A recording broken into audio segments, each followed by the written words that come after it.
Imagine standing in absolute darkness, deep beneath the earth, where light has never touched. The air is thick, oppressive, filled with the scent of decay and despair. Around you, scattered across ancient stone, lie the corpses of hundreds. And in this tomb of forgotten souls, something stirs, something ancient, something that wants nothing more than to burn away everything that exists, to melt all that divides and distinguishes, to return the world to the chaos from which it came. This is the Frenzied Flame, and tonight we descend into its madness. In the vast mythology of Elden Ring, few forces inspire as much dread and fascination as the Frenzied Flame. It represents more than simple destruction. It embodies a philosophical rejection of existence itself, a yearning to unmake reality and return everything to primordial unity. Through the yellow flames that burn in maddened eyes, through the three fingers that grasp those desperate enough to seek them, to the broken souls who have gazed into chaos and found something that gazed back, the Frenzied Flame has left its mark across the lands between. Tonight, we explore every facet of this terrible power, from the most reviled man in history to a sage tortured for ages, from buried merchants to fallen champions, from blind pilgrims to the player themselves. We'll trace the path of madness that runs like a golden thread through Elden Ring's darkest corners. Let's begin our descent. Chapter 1. What is the Frenzied Flame? To understand the Frenzied Flame, we must first understand what it fundamentally is: an outer god. In the cosmology of Elden Ring, outer gods are beings of immense power that exist beyond the physical realm of the lands between. They exert their influence through various means, shaping the world according to their nature and will. The Greater Will, perhaps the most well-known of these entities, established the Golden Order and shaped civilization for thousands of years. The god of scarlet rot festers in the roots of the world. The formless mother bathes her followers in blood. And the Frenzied Flame seeks to end everything. But what exactly does that mean? The Frenzied Flame is not simply destructive in the way fire consumes wood or armies raze cities.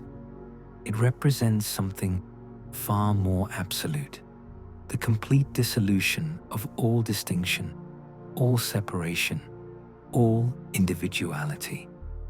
As Shabriri proclaims with religious fervor, incinerate all that divides and distinguishes. Make chaos take the world.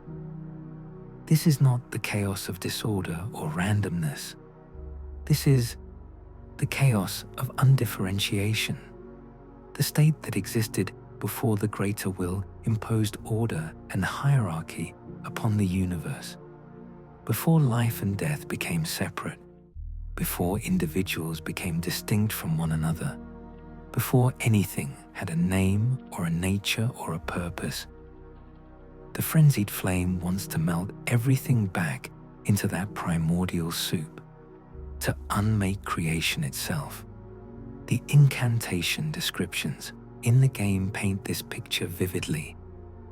The Lord of Frenzied Flame shall take their torment, despair, their affliction, every sin, every curse, all melted away.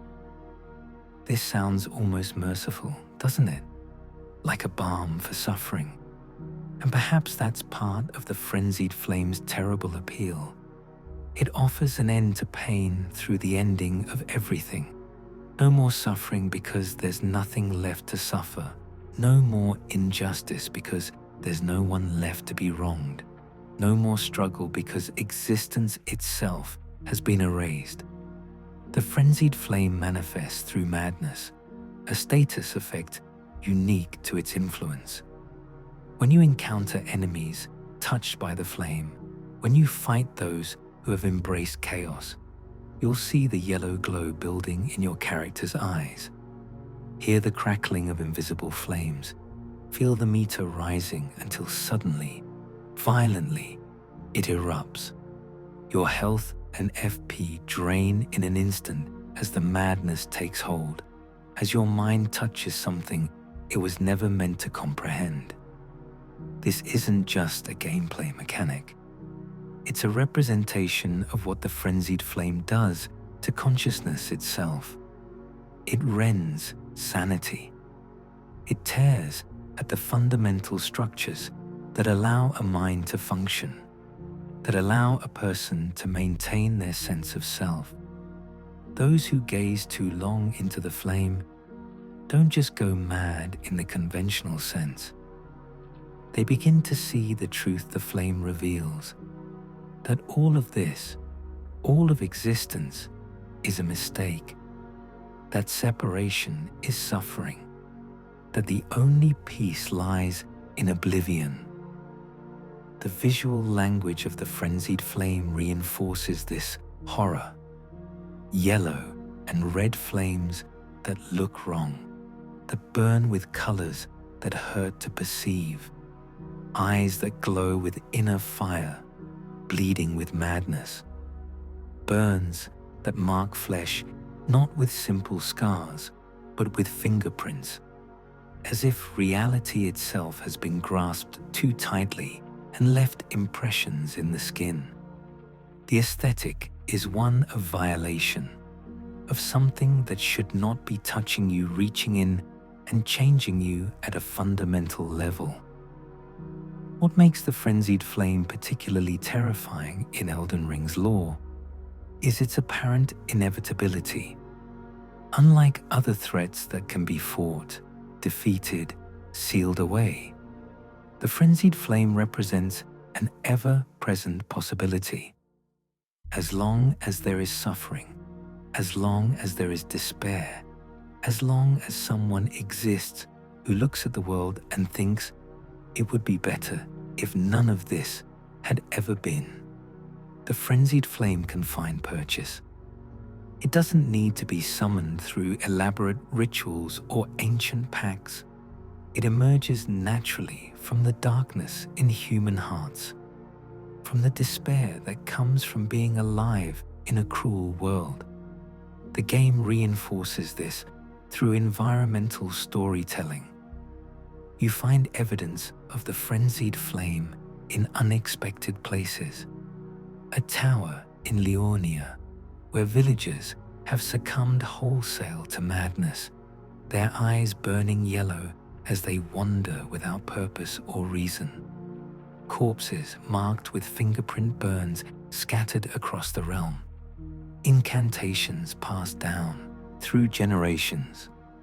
Knowledge of how to cool the yellow flame, even when those who possess that knowledge have forgotten why they learned it in the first place. There's a question that haunts the lore of the frenzied flame. Is it evil?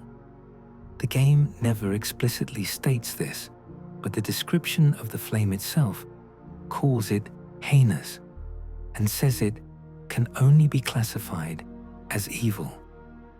Yet this is complicated by what the flame represents. It seeks to end suffering by ending existence. It wants to unmake mistakes by unmaking creation.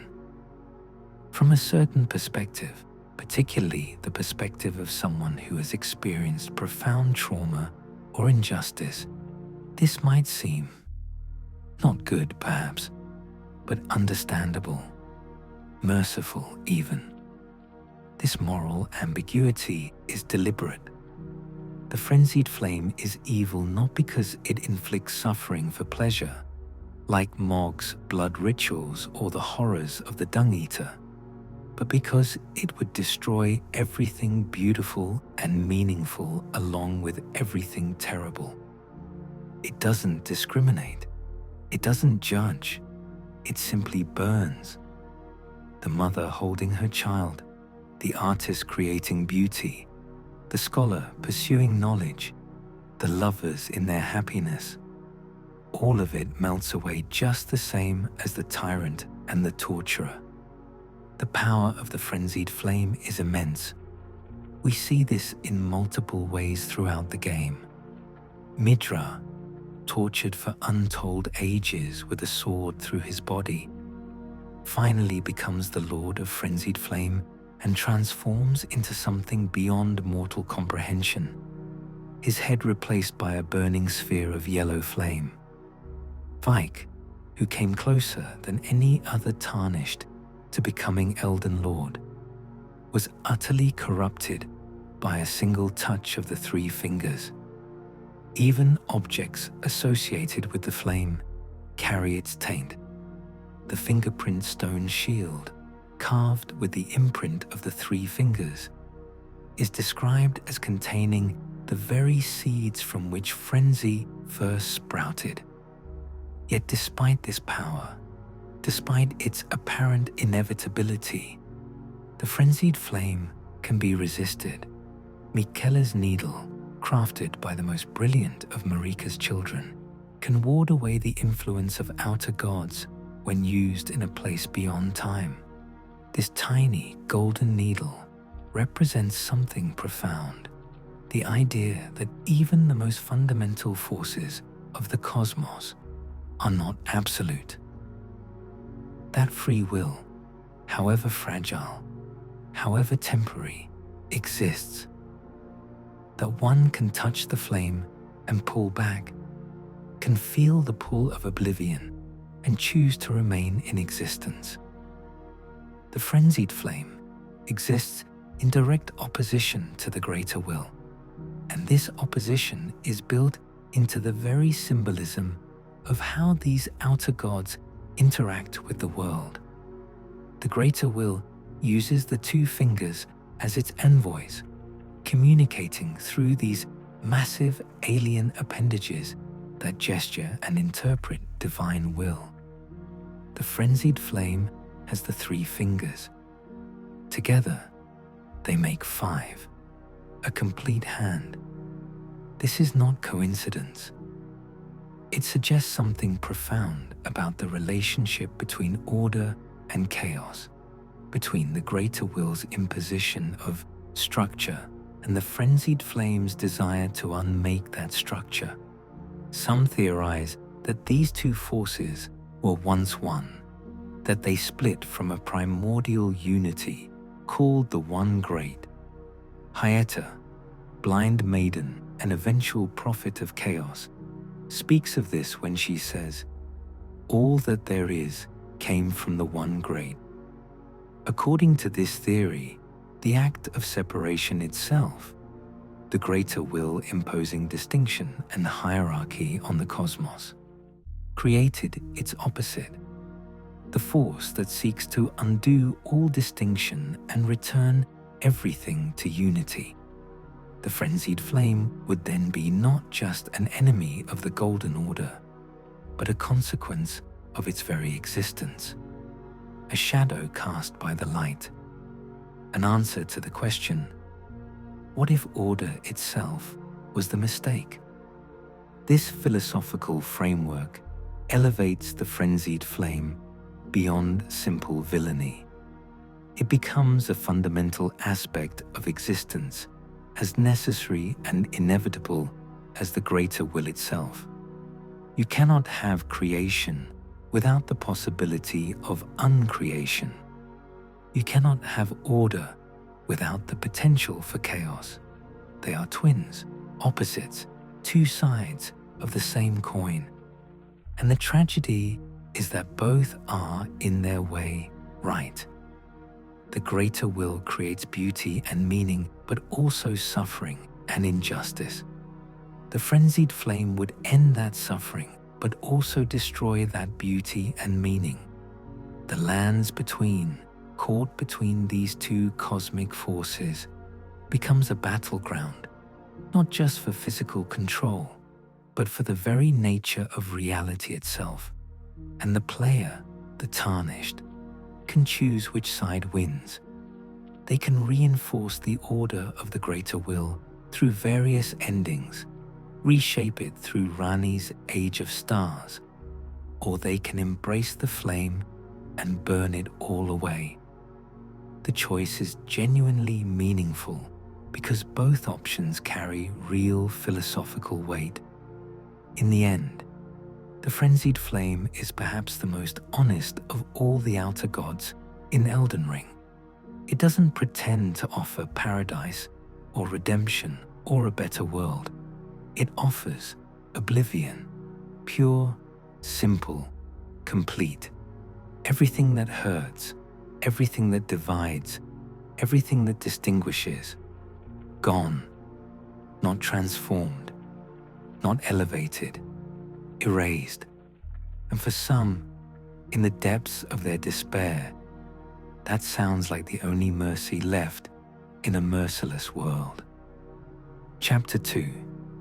The Three Fingers and Their Domain. Deep beneath Leyndell, the royal capital, past the sewers and the subterranean shunning grounds, past the Cathedral of the Forsaken and the tomb of Mog the Omen, there is a door. Behind that door, sealed away in darkness absolute, trapped in a chamber that feels less like architecture and more like a wound in reality itself, wait the Three Fingers. They are not human. They are not even a creature in any conventional sense.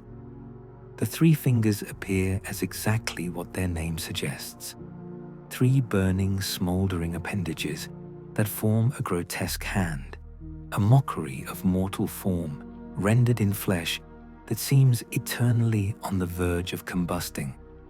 They are, item descriptions tell us, the readerless fingers, in contrast to the two fingers who read and interpret the greater will's commands. These fingers read nothing, interpret nothing, speak nothing intelligible. They simply are, and they wait. The Three Fingers serve as the vassal of the Frenzied Flame, the physical manifestation of chaos in the material world, much as the two fingers serve the greater will. But where the two fingers appear throughout the lands between, positioned in towers and divine locations to guide humanity, the Three Fingers exist in only one place. They have been imprisoned here, sealed away, hidden from the world above, because what they offer is too terrible to be allowed free rein. The journey to reach them is itself a descent into hell.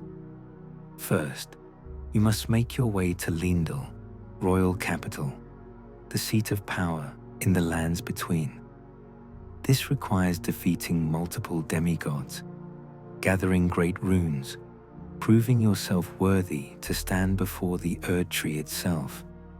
But then, instead of ascending to glory, you descend, down into the sewers where the city's refuse flows, down into the subterranean shunning grounds where society's cast-offs are forgotten, down into pipes filled with grotesque creatures and past cells that speak of cruelty and despair.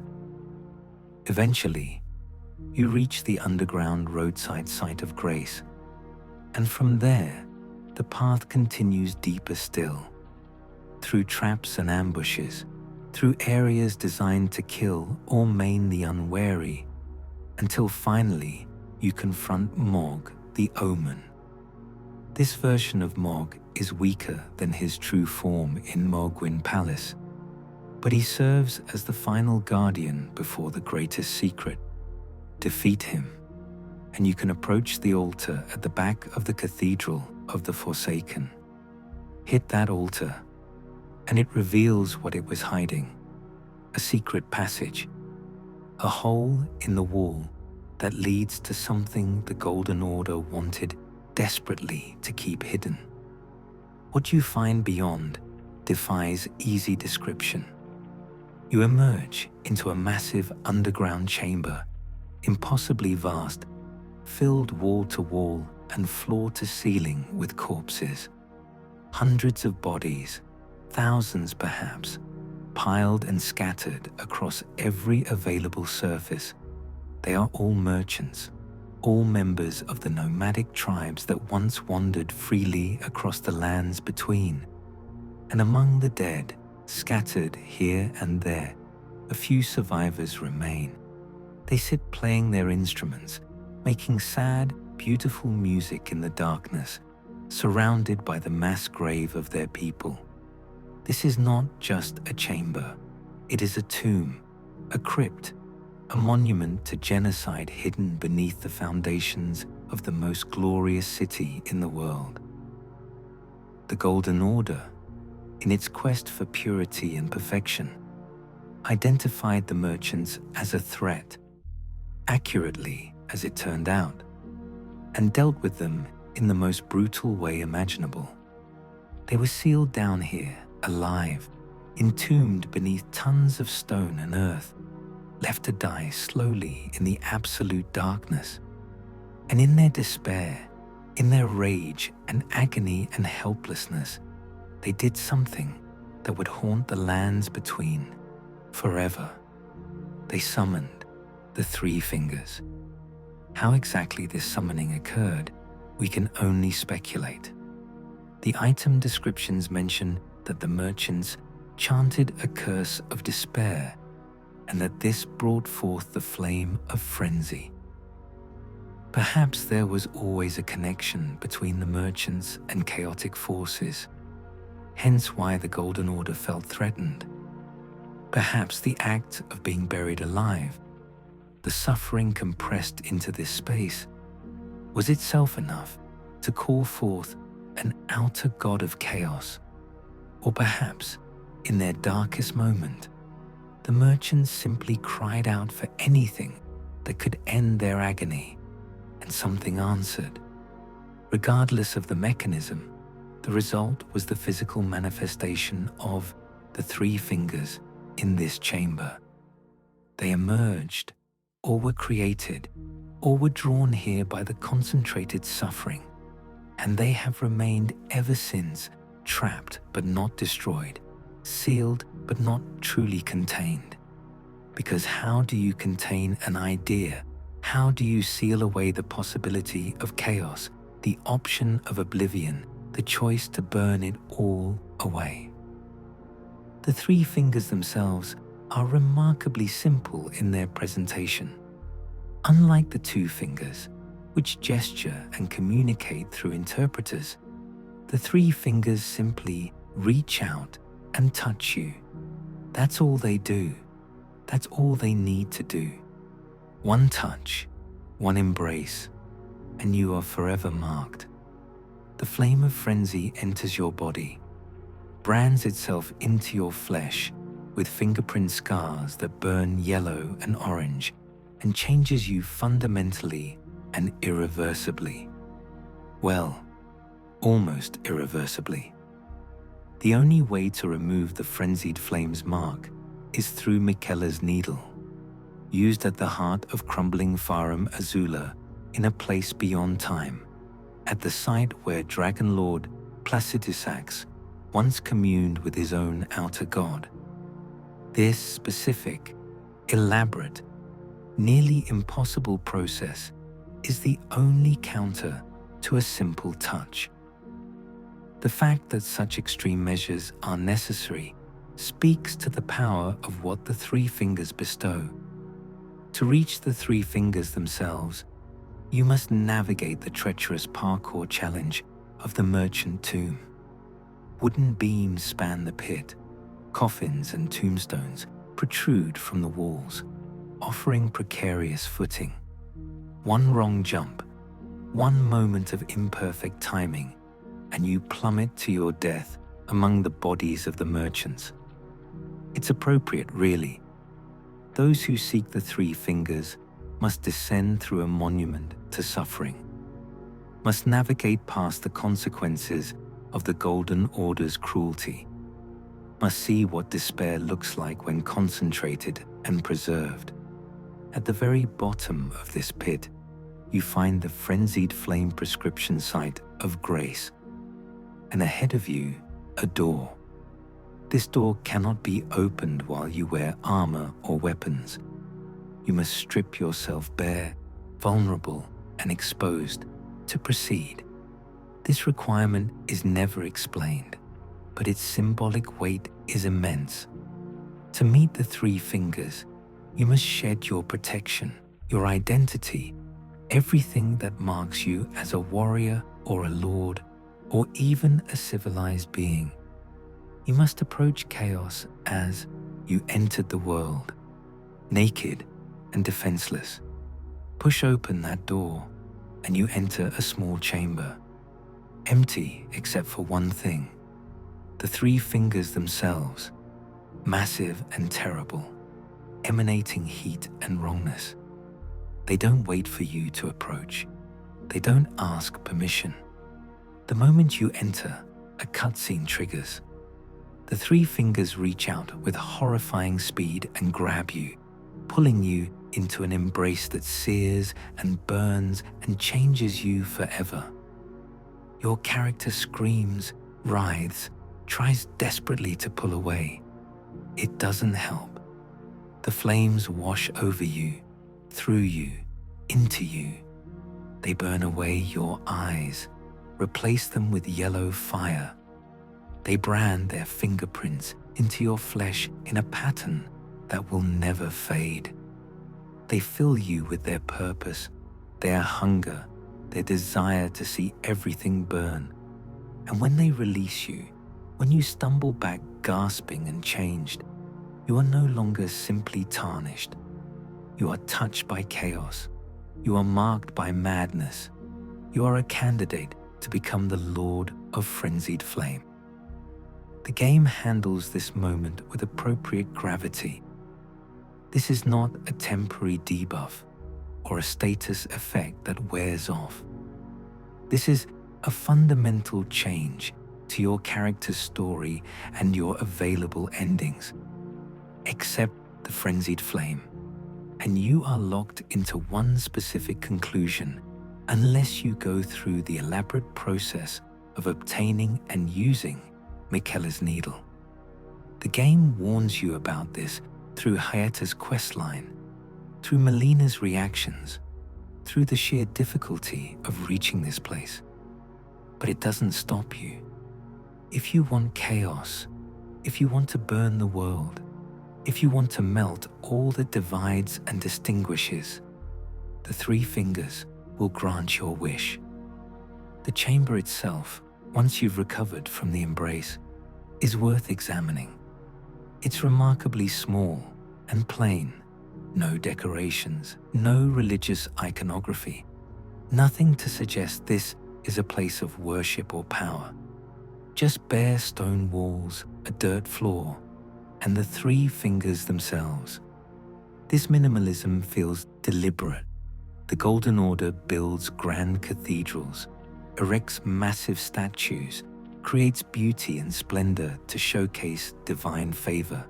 The Frenzied Flame needs none of that. It exists in a hole in the ground, surrounded by corpses, and offers nothing but the promise of ending. After you receive the Frenzied Flame, significant changes occur in your game. First, and most obviously, Melina leaves you.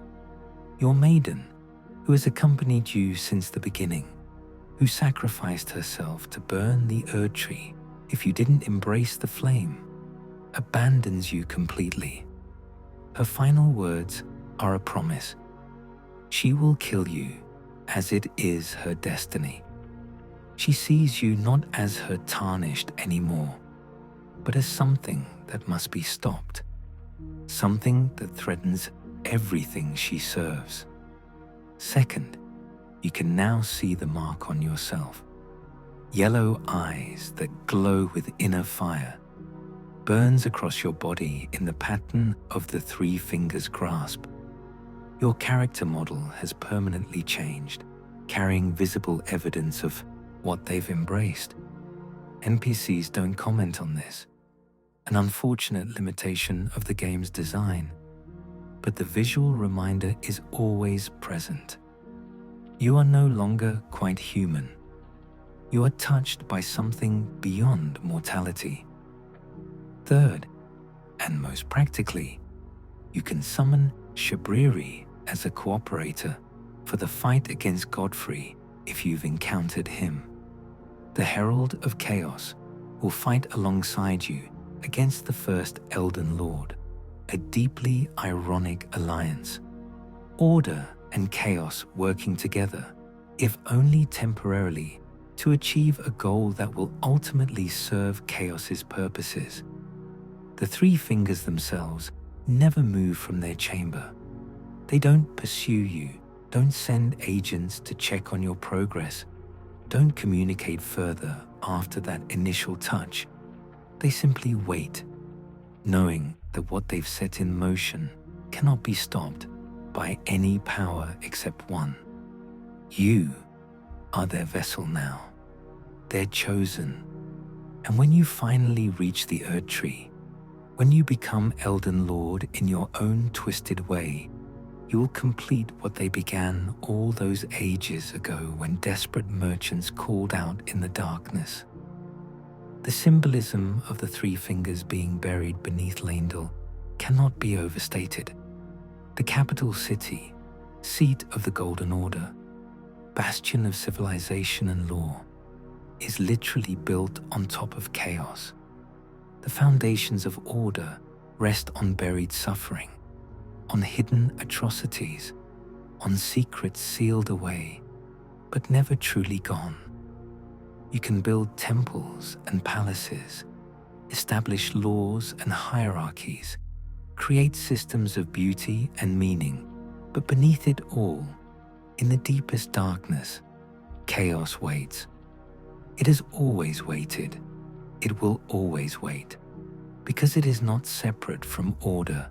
It is order's shadow, its twin, its inevitable counterpart. The Three Fingers represent this truth made manifest. They are the answer to the question, what if everything the Golden Order built was a mistake? What if all the suffering it caused, all the injustice it perpetrated, all the cruelty it inflicted in the name of law and civilization was too high a price? The merchants buried alive would say yes. Vike, who refused to let his maiden die and touch the flame, would say yes. Midra, tortured for eternities, would say yes. And the player, if they choose, can say yes as well. In the end, the Three Fingers are patient. They have all the time in the world. They waited through ages of Golden Order dominance. They waited through the shattering and the chaos that followed. They wait now, in their chamber beneath the capital, for someone desperate enough, or curious enough, or idealistic enough to seek them out. And they will wait forever if necessary, because they know something the Golden Order tries desperately to forget, that every system eventually produces those who would rather burn it all down than continue living within it. The Three Fingers are the option that can never be fully eliminated, the choice that remains, even when every other choice has been taken away. Chapter 3. Shabriri, the first herald of madness. Before there were Three Fingers manifested in a tomb beneath Leyndell, before merchants chanted curses of despair, before the Frenzied Flame had a physical presence in the lands between, there was a man. His name was Shabriri, and according to the item description for the Howl of Shabriri, he was the most reviled man in all history. This is quite a claim in a world full of terrible people. A world where Mog kidnaps his half-brother and attempts to establish a dynasty through blood magic, where Morgoth imprisons his own twin beneath the city, where Godric grafts the limbs of the dead onto his own body in pursuit of power, where the Dung Eater exists with all the horror that implies.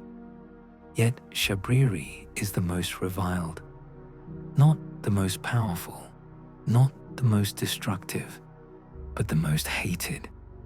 Why? The answer lies in what he did and how he did it. Shabriri's crime, the offense that made him history's most despised figure, was slander, not murder, not rape, not genocide, slander, the spreading of lies with intent to harm. This might seem like a relatively minor sin compared to the atrocities committed by others, but context matters. Shabriri didn't just tell lies about individuals. His slander, his malicious deception, set in motion events that would bring the Frenzied Flame into the lands between, with all the horror that entailed. Shabriri's punishment for his crime was severe. His eyes were gouged out. In the lands between, this was apparently a standard penalty for certain offenses, a brutal but common form of justice. But something went wrong, or perhaps something went exactly right from Chaos's perspective. The item description for Shabriri's woe talisman tells us what happened. With time, the blight of the Flame of Frenzy came to dwell in the empty sockets. Let that image settle in for a moment. Shabriri, blinded, left with empty holes where his eyes once were, became a vessel for something far worse than mere human malice. The Frenzied Flame, attracted perhaps by his suffering, perhaps by his essential nature as a liar and deceiver, perhaps by some darker purpose, entered through those empty sockets. It nested in him, made a home in the wounds that justice itself had created. And Shabriri, already reviled for his slander, became something far more dangerous. The first human herald of chaos, the original prophet of madness, the voice that would whisper, "Burn it all away," for generations to come. But Shabriri didn't stop being a liar just because he became host to an outer god. If anything, his capacity for deception grew. The Frenzied Flame granted him a terrible gift, the ability to persist beyond death, to claim the bodies of others as his own, to continue his work of spreading chaos long after his original flesh had rotted away. He became, in essence, a spirit of deception, jumping from corpse to corpse, whispering lies with every breath, manipulating the desperate and the vulnerable into embracing the yellow flame. We see this directly in the game when we encounter him in the mountaintops of the giants. He appears near the Zamor ruins, at the first sight of grace in that snow-swept region. But he's not inhabiting his original body. That's been dust for centuries or longer. No, Shabriri has taken possession of Bloody Finger Hunter Yura, an honorable warrior who aided the player earlier in their journey. Yura is dead, his body a puppet, and Shabriri wears him like a suit of clothes. The visual presentation is disturbing. Shabriri in Yura's body covers his eyes constantly, hands pressed against his face, as if trying to contain something within. This detail connects to Shabriri's namesake in Jewish mythology, the demon of blindness who rests on uncovered water and blinds those who drink. But it also serves as a reminder of Shabriri's missing eyes, the empty sockets where the flame first took root. He covers them not to hide, but to signify, to mark himself as what he is, even while wearing another's flesh. What does Shabriri want from the player when you meet him? The same thing he's wanted from every tarnished who stood where you stand, facing the same choice. He wants you to seek the three fingers. He wants you to embrace the frenzied flame. He wants you to become the Lord of Chaos and burn the world away. But he's clever about it. He doesn't present this as destruction or nihilism. He frames it as mercy. Spare the poor girl, Shabriri says, referring to Melina. He knows that to progress to the Erdtree, Melina must sacrifice herself at the Forge of the Giants, burning herself as a kindling to set the tree aflame.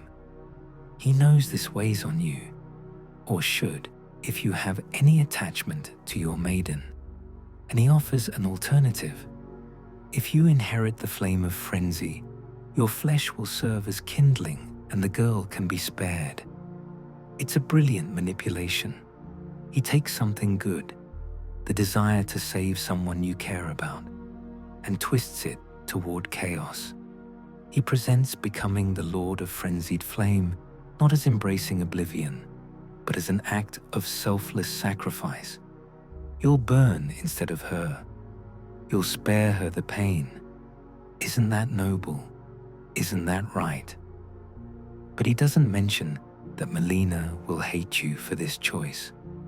He doesn't mention that you'll be locked into an ending that destroys everything. He doesn't mention that the sparing of Melina comes at the cost of literally everything and everyone else in existence.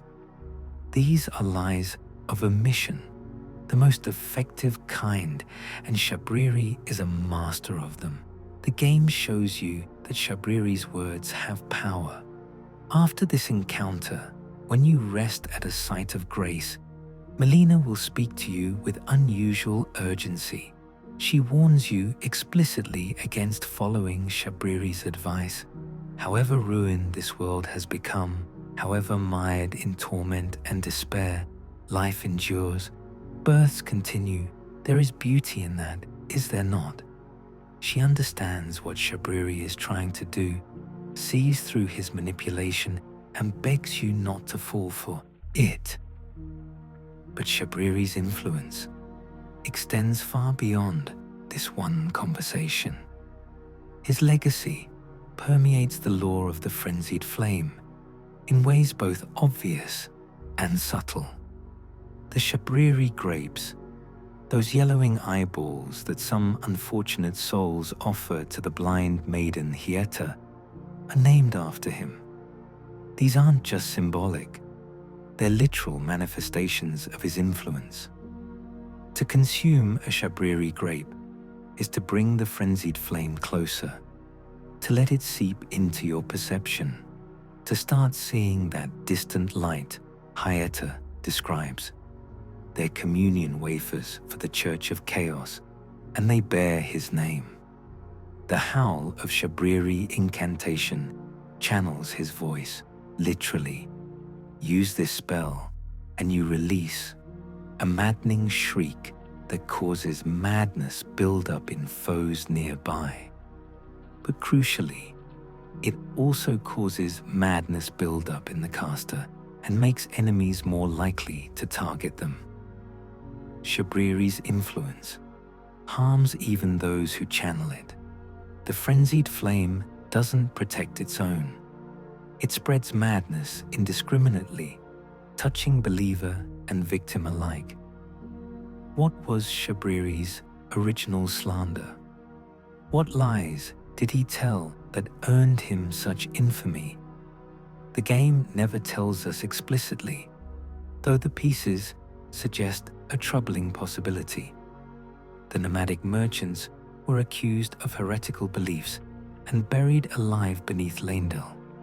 The nomadic merchants' finery description states this clearly. After being accused of heretical beliefs, their entire clan was rounded up and buried alive far underground. Who accused them? The text doesn't say, but Shabriri's crime was slander. false accusations that ruin lives.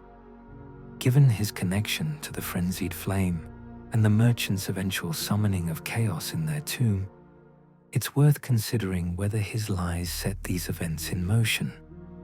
Perhaps he accused them of worshipping chaotic forces, and the Golden Order, ever paranoid about threats to its dominance, acted on those accusations. The merchants were entombed, and in their desperation, they called forth the very thing they may have been falsely accused of embracing. A grim example of persecution creating the reality it claimed to prevent.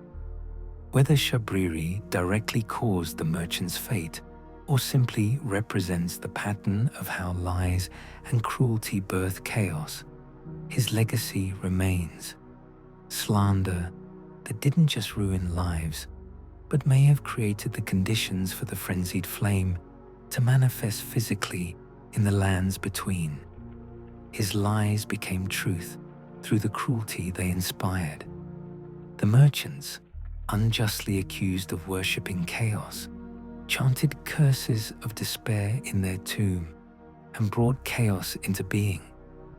Shabriri's deception created its own reality, a perfect example of how lies, when powerful enough and believed strongly enough, can reshape the world.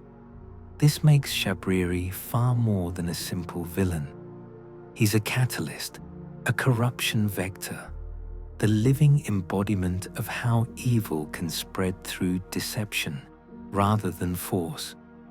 The Frenzied Flame doesn't need armies or overt displays of power when it has Shabriri whispering in ears, planting doubts, offering seemingly reasonable alternatives that lead inexorably toward chaos. He's the serpent in the garden, except instead of tempting with knowledge, he tempts with oblivion. What makes Shabriri particularly effective as a manipulator is that he understands human weakness intimately. When he approaches Vike, he doesn't appeal to ambition or power, he appeals to love. Vike doesn't want his maiden to die, so Shabriri offers a way to save her. When he approaches the player, same strategy. You can spare Melina, spare the girl you've traveled with, who has helped you, who matters to you. It's not a lie exactly. Technically, you can save her, but it's a truth wrapped in so many layers of deception that it becomes poisonous. The genius of Shabriri's manipulation is that he makes chaos seem like the moral choice. The Golden Order demands sacrifice. It requires Melina to burn. It insists that to become Elden Lord, someone innocent must die. Shabriri offers an alternative. You can take on the burden yourself. You can be the sacrifice. Isn't that nobler? Isn't that more just? And by the time you realize what you've actually agreed to, what you've actually become, it's too late. The three fingers have marked you. The Frenzied Flame burns within. The fact that Shabriri can be killed by the player is interesting. If you attack him at Zamor Ruins, he'll fight back using Frenzied Flame incantations, but he's not particularly formidable. Defeat him, and he drops Vike's armor set and weapons. But this doesn't stop him from appearing later as a summon sign for the Godfrey fight if you've accepted the Frenzied Flame. How can he help you when you killed him? Because he's not really a person anymore.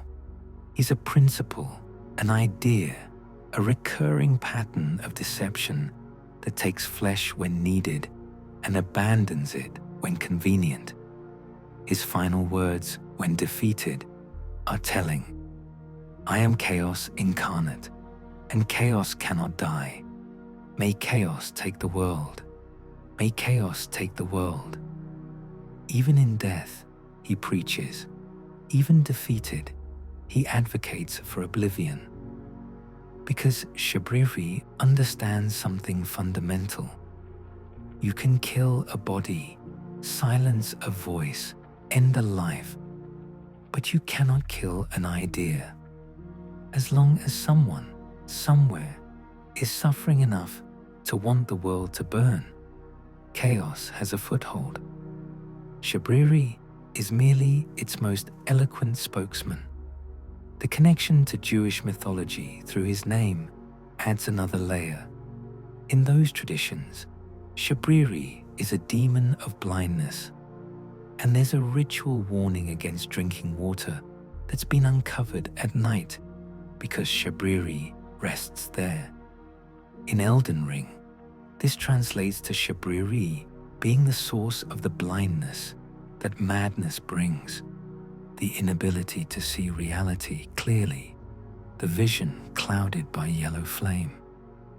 Those who consume the Shabriri grapes, who follow his teachings, who embrace the Frenzied Flame, become blind in their own way. They see only the light of chaos, the distant light that Hayata describes, and lose sight of everything else. Shabriri represents the ultimate corruption, not of the body, but of intent. He takes good impulses, the desire to save someone, to end suffering, to make a noble sacrifice, and twist them into justifications for apocalypse. He's the voice in your head that says they're better off dead, the whisper that turns mercy into murder. The logic that concludes destruction is kindness because it ends pain permanently. In the grand scheme of Elden Ring's lore, Shabriri is the herald, the prophet, the missionary of chaos. He's been at this for longer than anyone can remember, moving from body to body, whispering in ear after ear, spreading the gospel of the yellow flame. Vike fell to his words. Countless others likely did as well, their stories lost to history. And the player can fall too, if they choose to listen, if they let his logic work its way into their thinking, if they decide that yes, maybe it would be better if everything just burned away. Chapter 4. The Tragedy of the Nomadic Merchants. Picture a caravan, not a military convoy or a noble's procession, but something simpler and more ancient, a traveling merchant company moving across the landscape, wagons loaded with goods, mules carrying supplies, families walking together, instruments playing, children laughing, a community on the move following trade routes older than memory, bringing necessities and luxuries to isolated villages and distant cities. This was the Great Caravan, and it was the beating heart of commerce across the lands between. The nomadic merchants weren't just traders. They were a culture, a people, a tribe with its own traditions and identity. They were marked by certain characteristics, particular clothing adorned with colorful gems, musical instruments they played to pass the time and soothe the spirit, a code of honor that bound them to fair dealing and mutual protection. They were, by all accounts, peaceful. They didn't seek conquest or power. They simply wanted to trade, to travel, to live their lives in the margins of greater civilizations without being absorbed or destroyed by them. The description of the nomadic merchants' finery tells us something crucial. These merchants once thrived as the Great Caravan, but after being accused of heretical beliefs, their entire clan was rounded up and buried alive far underground. Stop and consider what that sentence actually describes. An entire culture, an entire people, accused of a crime they may or may not have committed and dealt with not through trials or exile or enslavement, but through mass execution in the most brutal way imaginable. Live burial. This wasn't a battle. This wasn't conquest. This was genocide, deliberate and systematic. The Golden Order, in its infinite paranoia and cruelty, decided that the nomadic merchants represented a threat. Perhaps they were accused of worshipping the wrong gods. Perhaps their freedom of movement and independence from city-states made authorities nervous. Perhaps, as Shabriri slander may have suggested, they were believed to be spreading chaos and heretical beliefs. Whatever the justification, the response was total annihilation. The merchants were herded into the sewers beneath Lanedell, into the subterranean shunning grounds, deep into chambers that already served as dumping grounds for society's refuse and unwanted elements. And there, in that darkness, they were sealed in. Tons of stone and earth piled above them, air vents closed, exits blocked. They were left to die slowly, to suffocate or starve or go mad in the absolute blackness beneath the capital city. Try to imagine what that must have been like. You're a merchant, perhaps middle-aged, someone who has spent their whole life traveling the roads, seeing the sky, feeling the wind. You have children, a spouse, parents, friends. Your whole community is here, and suddenly you're forced underground at sword point. Soldiers of the Golden Order, enforcers of law and civilization, march you down into the sewers. You think maybe this is temporary. Maybe you'll be released if you cooperate. Maybe it's all a terrible mistake that will be corrected. Then you hear the rocks being moved, the passages being sealed, the voices of your captors growing distant as they leave you in the dark. And you realize this isn't imprisonment. This is a tomb. They're burying you alive. All of you. Men, women, children, elders. The entire great caravan, snuffed out in a single brutal action because someone in power decided you were too dangerous to exist. The darkness is complete, not dim, not shadowy, but absolute absence of light. You can't see your hand in front of your face. You can't see your loved ones, can only hear their voices, their crying, their prayers to gods who don't answer. The air grows stale. People begin to suffocate. The weak die first. Children, the elderly, the sick. Their bodies can't be properly buried or burned, just left where they fall because there's nowhere to take them, nothing to do with them. Days pass, maybe weeks. The survivors huddle together in the dark, trying to conserve air, to ration whatever food and water they had when they were sealed in. They tell stories to distract from the horror. They play their instruments, making music in the void because music is what they've always done. And if they're going to die, they'll die as themselves. The songs grow sadder, slower, more desperate. They become dirges for the living. And then someone has an idea, or perhaps they have a vision, or perhaps in their extremity, they simply scream into the darkness and something hears. The nomadic merchant ashes item description gives us the result. They called the Frenzied Flame. They summoned it deliberately, chanted curses of despair that brought forth an outer god of chaos into physical manifestation. But this wasn't worship, or at least, it didn't start as worship. This was a cry for help from people with no hope left, no options remaining, nothing to lose because they were already dead. just taking too long to finish dying. If the Golden Order would condemn them as heretics, they would become heretics. If civilization would crush them, they would call something that would crush civilization in return. If the greater will's justice meant burial alive, they would summon something that rejected the greater will entirely. The three fingers emerged, or manifested, or were created in that moment.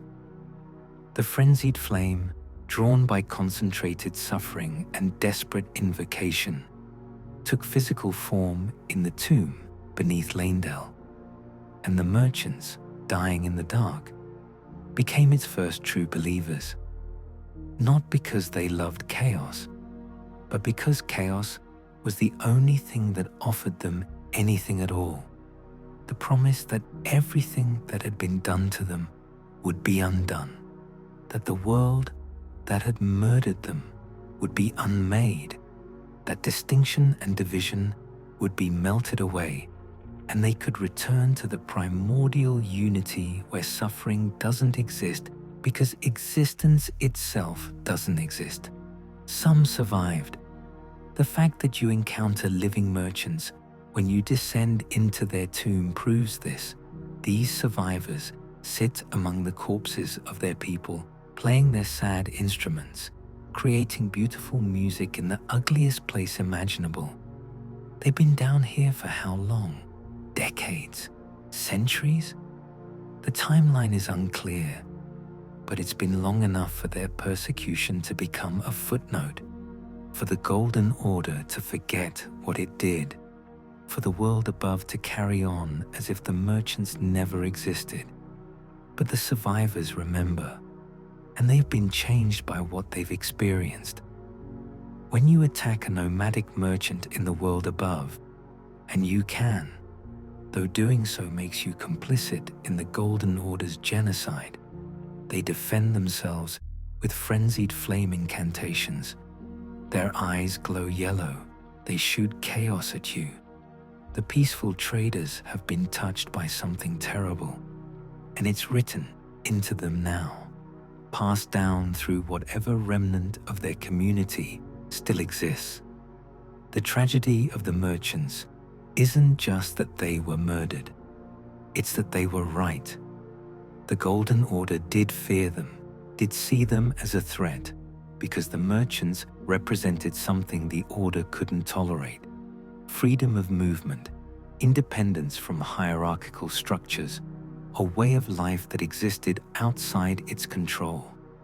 And in trying to eliminate that threat, the Order created a far worse one.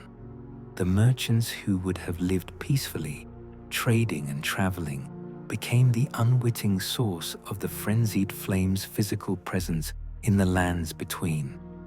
This is a recurring pattern in Elden Ring's lore. Persecution creates radicalization. The Golden Order's cruelty transforms potential allies into actual enemies. The merchants weren't worshipping chaos before they were buried. They were just trying to live. But bury them alive, leave them to rot in the dark, show them that civilization offers nothing but death. Of course, they'll call upon something that promises to destroy civilization. What else did the Order expect? The fingerprint stone shield, found in the merchant tomb, reinforces this connection. Its description reads, "Part of the tomb of an ancient god, the readerless fingers relayed their message through these imprints, said to be the very seeds from which frenzy first sprouted." The three fingers, the readerless fingers, who interpret nothing and communicate only chaos, have their tomb here, among the merchants. This is their origin point, or at least one of them.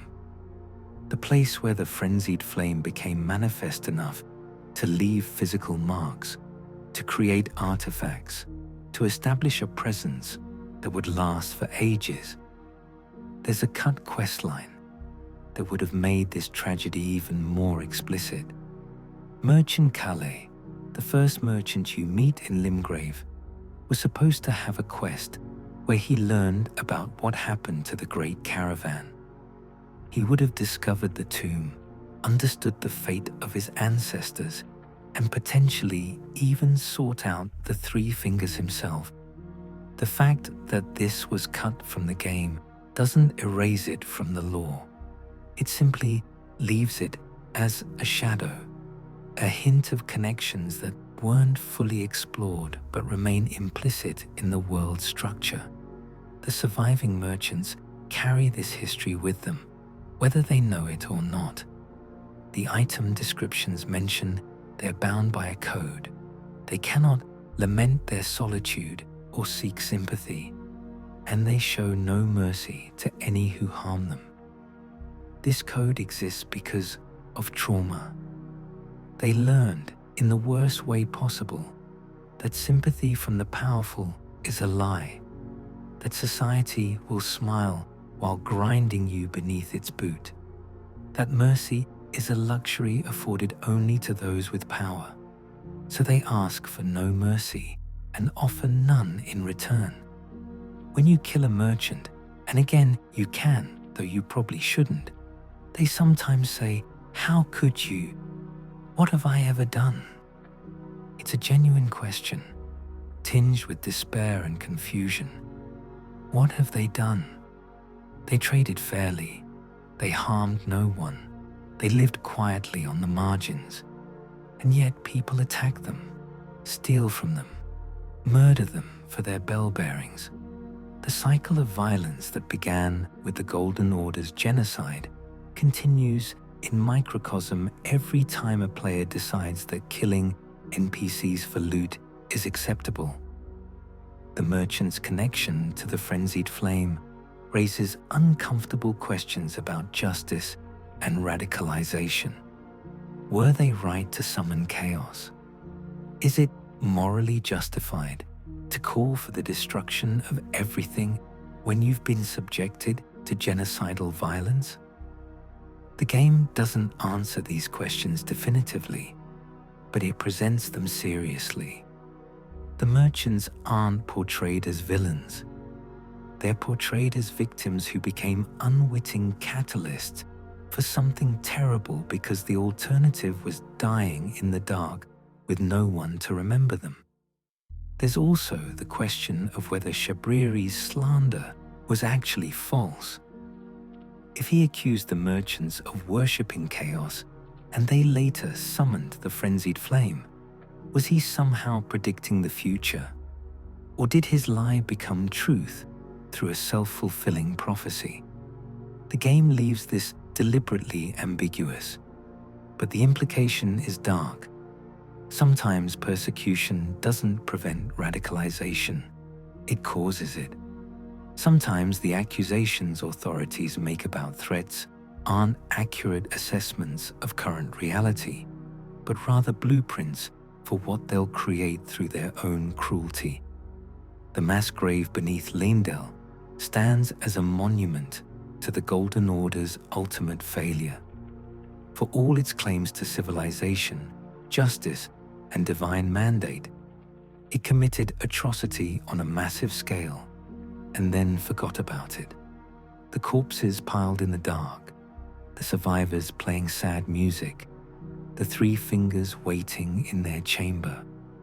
These are the fruits of the Order's righteousness. This is what law and civilization built, a tomb for an entire people, and from that tomb, the birth of chaos itself. Every time you trade with a nomadic merchant, every time you hear their music, every time you pass them on the roads and they bow respectfully, despite having every reason to hate humanity, you're encountering the survivors of genocide. They're peaceful not because they've forgotten what was done to them, but despite remembering. They trade fairly, not because the world has treated them fairly, but because they refuse to let what was done to them destroy who they are. And if you attack them, If you try to take their lives or their goods by force, they'll defend themselves with the power that was birthed in the darkest moment of their people's history. They'll show you the yellow flame that their ancestors called forth when they had nothing left to lose. The tragedy of the nomadic merchants is that they represent a path not taken. They could have integrated into society peacefully. They could have been allowed to continue their way of life without persecution. The lands between could have benefited from their trade, their music, their presence. Instead, paranoia and cruelty destroyed them, and in destroying them, created the very threat that paranoia feared. The Frenzied Flame exists in the lands between, at least in part, because the Golden Order decided that peaceful merchants were too dangerous to live. That's the real horror. Not that chaos exists, but that order itself birthed chaos through its own brutality. Chapter 5. Vike, the Fallen Champion. Of all the tarnished, who answered the call to the lands between, who fought demigods and claimed great runes and marched toward the throne of Elden Lord, none came closer to success than Vike. Not Godfrey, who was banished and returned diminished. Not Goldmask, whose brilliant mind could grasp the Golden Order's flaws, but not overcome them. Not Fear or Dung Eater, or any other contender for the throne. Vike, Knight of the Round Table Hold, came closer than any of them. The armor, description for his fingerprint states it clearly. No other tarnished was closer to the throne of the Elden Lord than Vike. This is crucial to understand. Vike wasn't a failure or a pretender. He was legitimate. He possessed multiple great runes, meaning he had defeated at least 2 demigods. He had reached the mountaintops of the giants, the final barrier before the Erdtree itself. He had everything he needed to become Elden Lord except for one thing. He needed to burn the Erdtree to access its heart, and burning the Erdtree required his maiden to sacrifice herself in the forge of the giants. Picture yourself in his position. You've fought your way across the entire lands between. You've defeated gods and monsters. You've proven yourself the strongest, the most capable, the most worthy. The throne is within reach.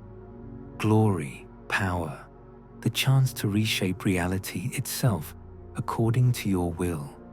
All of it just one step away. All you have to do is let your maiden die. The person who has guided you, who has believed in you, who has been your constant companion through every trial, she has to burn. That's the price. Most tarnished accept this. Melina herself accepts it, sees her own immolation as her purpose. But Vike refused. Whether out of love, principle, or simply inability to stomach the cost, he would not let his maiden die for his ambition. So he sought an alternative. And Shabriri, that ancient voice of chaos, offered him one. Go to the 3 fingers, accept the Frenzied Flame, and you can burn the Erdtree yourself. Your flesh becomes the kindling, your maiden lives. Everyone wins. Except that's not what happened. Vike traveled far below the capital, as the armor description tells us, and was scorched by the flame of frenzy. He found the 3 fingers in their chamber beneath Leyndell, in that tomb full of merchant corpses. He reached out, or they reached out to him, and he accepted chaos into his body. The yellow flame marked him, burned his armor, seared fingerprints permanently into the metal and into his flesh beneath. He He was transformed from the most worthy, tarnished, into something else, a vessel for madness, a herald of chaos, no longer fit to be Elden Lord in the way he had intended. And here's the terrible irony. His maiden died anyway. When you invade as Vike at the Church of Inhibition, there's a corpse inside the church, a dead finger maiden.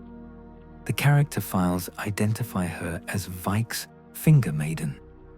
So he accepted the Frenzied Flame to save her, was corrupted by chaos for her sake, threw away everything he'd worked toward, and she died regardless. Whether the madness drove him to kill her, whether she took her own life when she saw what he'd become, whether she simply couldn't survive in the presence of the flame he carried, the result is the same. She's dead, he's damned, and it was all for nothing. This failure haunts Vike's story. He's become one of the most tragic figures in Elden Ring, a man who came closer to greatness than almost anyone and lost everything through a choice meant to save someone he cared about. His story is a warning. The Frenzied Flame offers mercy, but delivers only destruction. It promises to spare those you love while consuming everything, including them. Vike's transformation from promising champion to mad invader is documented through the items associated with him. His armor set, the fingerprint set, is marked by the three fingers' touch. The metal is scorched, blistered, warped by heat that came from within rather than without. The fingerprints burned into it aren't superficial damage. They're part of the armor now, permanent reminders of what touched him. His weapon, Vike's war spear, tells another part of the story. It's described as being, like Vike himself, it has been tormented by the yellow flame of frenzy from within. The spear wasn't originally a weapon of chaos. It was Vike's proud instrument of war, the tool he used to defeat demigods and claim his place among the greatest warriors in the lands between. But the Frenzied Flame corrupted it along with its wielder, transforming it into something that spreads madness with every strike. Yet, there's another version of Vike, and this is where his story becomes even more tragic. In the Lord Contender's Evergaol in the mountaintops of the Giants, you can fight Round Table Knight Vike. This version wears the same armor, but without the fingerprint burns. He uses dragon cult incantations instead of frenzied flame spells. He demonstrates the red lightning that his beloved Lanceax, an ancient dragon, taught him. This is Vike as he was before the three fingers, before the corruption, before everything went wrong. The fact that both versions of Vike exist simultaneously creates a strange temporal paradox. The Evergaol version represents him in his prime, perhaps preserved somehow in that pocket dimension outside normal time. The Invader version at the Church of Inhibition represents his fallen state, consumed by madness and marked by chaos. You can fight both, and depending on the order, experience his rise and fall, or his fall and the ghost of his rise. Vike's relationship with the dragon Lanceax adds another layer to his tragedy. The description of Vike's dragon bolt tells us, of all the knights, Vike the dragon spear was the one Lanceax loved the most. This wasn't just respect between warrior and dragon. The word loved is specific and intentional. Lanceax, an ancient and powerful being, felt genuine affection for this mortal warrior, She shared her knowledge with him, taught him incantations that only her most favored students could learn, created a unique lightning bolt spell named after him. Imagine how Lansax must have felt when Vike fell to the Frenzied Flame. Dragons in Elden Ring are associated with ancient order, with the time before the Erdtree, when dragons ruled through their own divine power. They represent a different kind of civilization, older and perhaps more stable than the Golden Order. For Vike to reject all of that, to embrace chaos, to become something that Lansax would have to recognize as an abomination, it must have been devastating. The dragon loved him, and he destroyed himself despite that love, or perhaps because of different love for his maiden. The fact that Vike appears on the cover of Elden Ring, that he's prominently featured in marketing materials, makes his relative absence from the game's main story even more notable. He's clearly important to the narrative, positioned as the face of the Tarnished, yet he exists primarily in fragments: an invasion, an Evergull fight, item descriptions. Cut questline content suggests he was meant to have a much larger role, possibly as a full NPC you could interact with, learn from, help or oppose.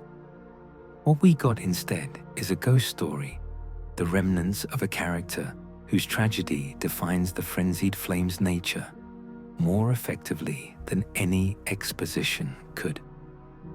The Frenzied Flame village in northeast Leonia represents Vike's lasting influence on the world. This small settlement has been completely consumed by madness. Every inhabitant has yellow, burning eyes. They attack on sight, driven by chaos that has destroyed whatever they once were. A tower stands at the heart of the village, and atop it, 6 frenzied villagers perpetually generate a ball of yellow flame that inflicts madness on anyone who comes into view. It's mechanical, unceasing, a perpetual engine of madness that can't be turned off, only avoided. The implication is that Vike was responsible for this, that his corruption spread to those around him like a plague. Perhaps he came here after accepting the Frenzied Flame, seeking shelter or assistance, and the villagers who helped him were touched by what he carried. Perhaps he actively converted them, spreading the gospel of chaos in his madness. Perhaps he simply passed through and the flame leapt from him to them like a disease. Regardless, an entire community was destroyed, transformed into something that exists only to spread madness further. When you defeat the invader Vike at the Church of Inhibition, he drops a fingerprint grape, essentially his own eye, marked by the Frenzied Flame. This grape is special, different from the Shabriri grapes you collect for Hieta. It's the eye of someone who has been directly touched by the 3 fingers, who has carried the flame within his body, who has been transformed by chaos. Feeding it to Hieta represents giving her a piece of Vike's corruption, allowing her to see the distant light with greater clarity, bringing her closer to her own terrible destiny. The question that haunts Vike's story: was he manipulated, or did he choose freely? The armor description asks, did he make his choice for his maiden, or did some other force lure him with suggestion? This ambiguity is deliberate. On one hand, we know Shabriri exists to manipulate, to deceive, to twist good intentions toward chaos. It's entirely possible that Vike was lied to, that he believed he could save his maiden and become Elden Lord with the Frenzied Flame's power, that he didn't understand the true cost until it was too late. On the other hand, Vike was no fool. He defeated multiple demigods. He mastered ancient dragon incantations. He stood at the threshold of godhood. Such a man doesn't stumble into terrible decisions purely through manipulation. Perhaps he looked at what the Golden Order demanded, the sacrifice of his maiden, the perpetuation of a system that required innocent death to maintain itself, and decided that burning it all away was preferable to complying with those demands. Either way, the result is tragic. Vike lost everything: his maiden, his chance at becoming Elden Lord, his honor, his sanity, his very identity. He became a warning rather than a hero, a cautionary tale that every tarnished who follows his path should heed. The game literally places him on the path to the capital, invading you at the Church of Inhibition, as if to say, this is what happens to those who embrace the Frenzied Flame. This is what you're choosing. Are you sure? But there's something almost noble in Vike's failure. He refused to sacrifice someone he cared about for his own ambition. In a world full of people who would sacrifice anyone for power, Mog kidnapping Mikella, Rykard feeding himself to a god-devouring serpent, Godric grafting corpses onto his body, Vike said no. He chose differently. That his choice led to disaster doesn't erase the fact that it came from a place of genuine care, genuine unwillingness to do evil even when everyone expected him to. Perhaps that's why the Frenzied Flame was able to corrupt him. Not because he was weak, but because he was strong enough to care when caring seemed foolish. The truly ambitious would have let their maiden burn without hesitation.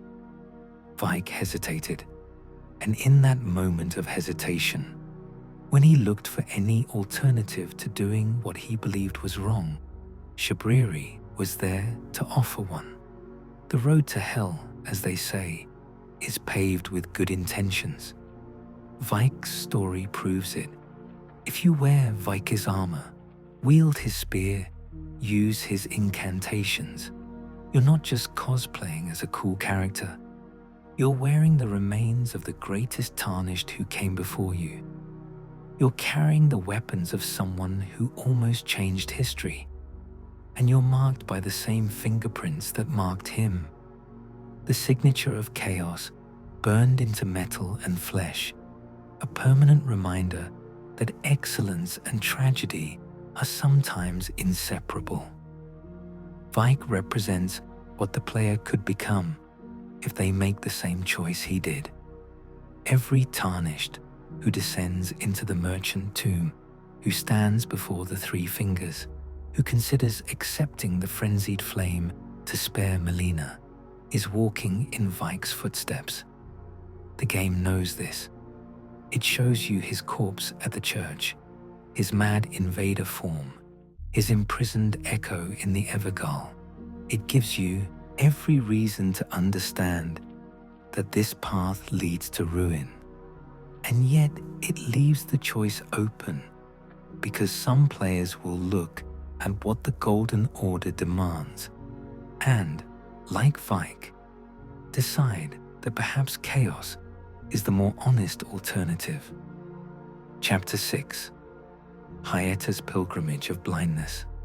She appears first, near the lake-facing cliffs in Leonia, a blind woman standing alone by the roadside.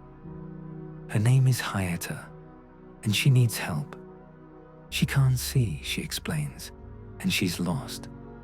She has a destination in mind, a purpose driving her, but without sight, she cannot find her way. She asks for something specific, a Shabriri grape. These grapes, she says, help her see a distant light, guide her toward her destiny. She doesn't know what that destiny is yet, only that it calls to her, pulls her forward with an urgency she can't quite explain. What she doesn't tell you, what she doesn't know herself, is that those grapes are human eyes. Yellowing, oozing eyeballs plucked from the corpses or living bodies of those touched by the frenzied flame. And when she eats them, when she consumes them thinking they're fruit, she's bringing herself closer to chaos, allowing madness to seep into her perception, preparing herself for a role she never consciously chose. Hyeta's questline is perhaps the most disturbing in Elden Ring, and that's saying something in a game full of disturbing content. It's disturbing not because of gore or violence, but because of what it represents. Someone being guided toward their own destruction by forces they don't understand, their good intentions and genuine desire to help twisted into service of chaos. She thinks she's becoming a finger maiden, a servant of the greater will and the Golden Order. She's actually becoming something else entirely. The first 3 Shabriri grapes you collect for Hyeta come from various locations around Liurnia. One from the cellar beneath Godric's throne room in Stormvale Castle, one from the Purified Ruins, one from Edgar the Revenger, Irina's father, who has gone mad with grief and rage after his daughter's death. Each grape represents a connection to suffering and madness. The corpses and spirits who possess them have been touched by something wrong, something that turns eyes into offerings for a blind pilgrim. Hyeta doesn't question why you're bringing her eyeballs disguised as grapes. Perhaps her blindness works in her favor here, allowing her to remain ignorant of what she's consuming. She eats them gratefully, describes feeling the distant light grow stronger in her mind, moves on to the next location where she'll wait for another grape. She's following the light, she tells you, following it home, following it to her purpose as a maiden. The third time you meet her, she asks a question that changes everything. What are these grapes really? She's starting to suspect, starting to understand that something isn't right. You have the option to tell her the truth or lie. Tell her their eyes, and she's horrified.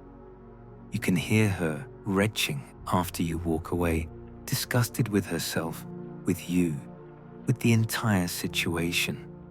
But then she composes herself, comes to a conclusion that shows just how deeply the madness has taken root. I suppose it makes sense. Eyes are necessary to see the light, after all. This rationalization is chilling. Hyeta has taken the horror of cannibalizing human eyes and transformed it into mystical logic. Of course she needs eyes to see the light. How else could blindness be cured except through consuming sight itself? The frenzied flame doesn't just corrupt perception.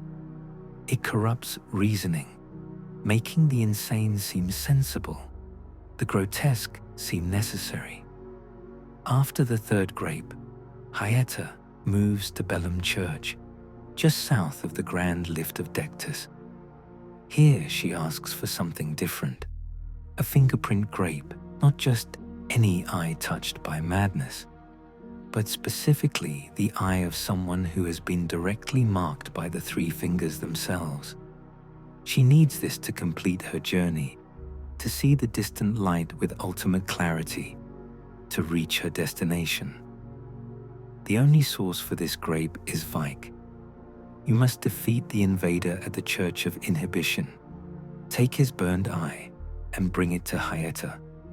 When you give it to her, When she consumes Vike's madness directly, she reaches a new level of understanding. The distant light is suddenly very close. She knows where she needs to go, deep beneath Leyndell, into the subterranean shunning grounds, to the place where the Frenzied Flame waits. Following Hyeta's journey requires you to complete several other quest lines and progress significantly through the game. You must have finished Irina and Edgar's questline, as Hyeta only appears after Irina's death. You must have defeated Morgoth to access the sewers beneath the capital. You must navigate the labyrinthine shunning grounds, past Mog the Omen, through the hidden passage, down into the merchant tomb. It's a long path, deliberately difficult, ensuring that anyone who completes it has committed fully to understanding what the Frenzied Flame represents. When you finally reach the Frenzied Flame prescription, the lowest point beneath the capital, Hyeta is there. She stands outside the door that leads to the Three Fingers, waiting. Her dialogue here reveals the truth she's discovered. I have seen it. The Frenzied Flame lies beneath the capital. I can lead you to it if you wish. But I must warn you, it will mark you, burn you, change you forever. She knows now what she's been guided toward. Not the greater will, not the Golden Order, the antithesis of everything those forces represent. And yet she doesn't flee, doesn't reject it, doesn't try to stop you. Instead, she encourages you to embrace it, explains that this is your destiny as it is hers, positions the Frenzied Flame as truth rather than corruption. If you choose to accept the Three Fingers embrace, if you strip naked and push open the door and let chaos mark you, Hyeta remains outside. She waits for you to return, changed and burning. And when you do, when you come back as a vessel of the Frenzied Flame, she finally speaks the terrible truth she's discovered. All that there is came from the One Great, she tells you. Then came fractures and births and souls. But the greater will made a mistake. Torment, despair, affliction, every sin, every curse, all born of the mistake. And so, what was borrowed must be returned, melted all away with the yellow chaos flame, until all is one again. This is the philosophical core of the Frenzied Flame's appeal. Hyeta has become its prophet, its voice, explaining in coherent terms what the incoherent madness represents. Existence itself is a mistake. The greater will, in fracturing the One Great into multiplicity, created suffering as an inevitable consequence of separation. Individual souls experience pain because they are individual, separate from the unity that existed before creation. The only way to end suffering is to undo creation, to melt everything back into the primordial oneness, to unmake the mistake. It's nihilism dressed in mystical language, but it's sincere nihilism. Hyeta truly believes this. She's seen the light, and it's shown her that darkness is preferable to the pain of existence. She's become enlightened in the worst possible way, understanding something that makes madness seem like mercy. Then she asks you to touch her, to place your hands, marked by the Three Fingers, upon her body, to share the flame with her. If you do, if you complete this final part of her questline, the results are immediate and fatal. Hyeta bursts into flames, not regular fire, but yellow chaos flame that consumes her from within. She dies screaming, transformed into a burning corpse in moments, leaving behind only her frenzied flame seal and 5 frenzy flame stones. This is what the frenzied flame does to its believers. It doesn't elevate them or protect them or grant them power beyond what's needed to spread more madness. It burns them away. Hyeta, who followed the light with complete faith, who ate eyes and walked blind into the darkness, who became a prophet of chaos, is destroyed by the very force she served. And she goes willingly, even gratefully, because she believes she's being unmade and returned to the one great, freed from the suffering of individual existence. The player, standing in that chamber beneath the capital, holding Hyeta's seal as her ashes blow away on winds that shouldn't exist underground, faces a stark choice. This is what you've embraced. This is what happens to those touched by the frenzied flame. You can continue this path, burn the world away just as Hyeta burned, unmake everything in pursuit of ending suffering. Or you can reject it, seek Miquella's needle, claw your way back from chaos, even though it requires defeating one of the game's hardest optional bosses and traveling to the end of time itself.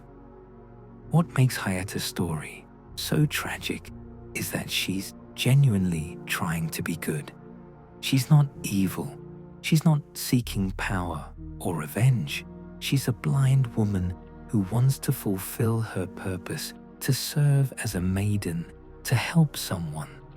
The fact that her blindness, both physical and metaphorical, leads her to serve chaos instead of order doesn't make her malicious. It makes her a victim, manipulated by forces beyond her understanding into becoming a herald of the very thing the Golden Order feared most. There's also the question of her connection to Irina. Both use the same character model and voice actress. Both appear in similar circumstances. Both have tragic destinies linked to forces they don't fully understand. Some theories suggest Hyeta is Irina resurrected or possessed by something that wears her form.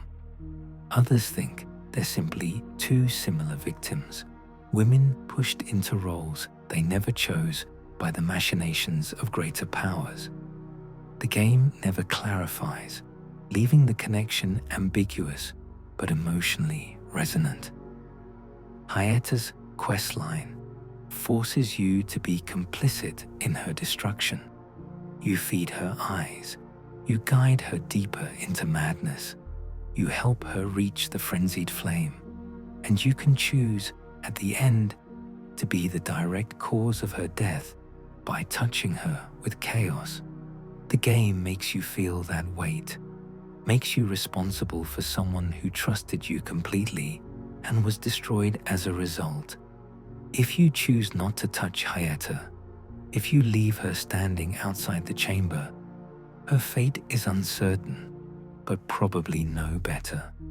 She remains there, waiting, serving as a prophet to an outer god that will ultimately destroy her, whether directly or through the unmaking of reality itself. There's no good ending for Hyeta, no path where she survives whole and healthy and happy. She's doomed from the moment she asks you for that first grape, doomed by forces set in motion long before she was born, doomed by the same pattern of manipulation and tragedy that has defined the frenzied flame since Shabriri first had his eyes gouged out. Chapter 7. Midra and the Abyssal Woods. The shadow of the Erdtree expansion brought new depths to the Frenzied Flame's lore, and nowhere is this more evident than in the story of Midra, Lord of Frenzied Flame. His tale unfolds in the abyssal woods, a region so terrifying that even Torrent, your faithful spectral steed, who has carried you through countless dangers, refuses to manifest there. The horse is afraid. That should tell you everything you need to know about what awaits. Midra was a sage, a scholar, a man of learning and wisdom who established a manse in the depths of the Shadow Realm. He wasn't a warrior or a conqueror. He was someone who sought knowledge, who studied the mysteries of existence, who perhaps hoped to understand the fundamental nature of reality.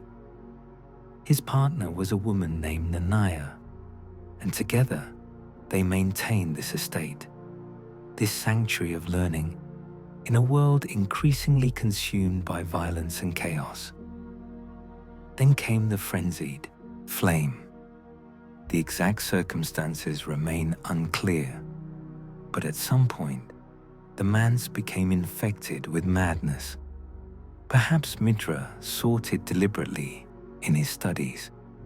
Perhaps Nanaya brought it with her, carrying something that should have remained buried. Perhaps it simply found them, as chaos tends to find those who delve too deep into forbidden knowledge. Regardless, the flame took root, and the Hornsent discovered it.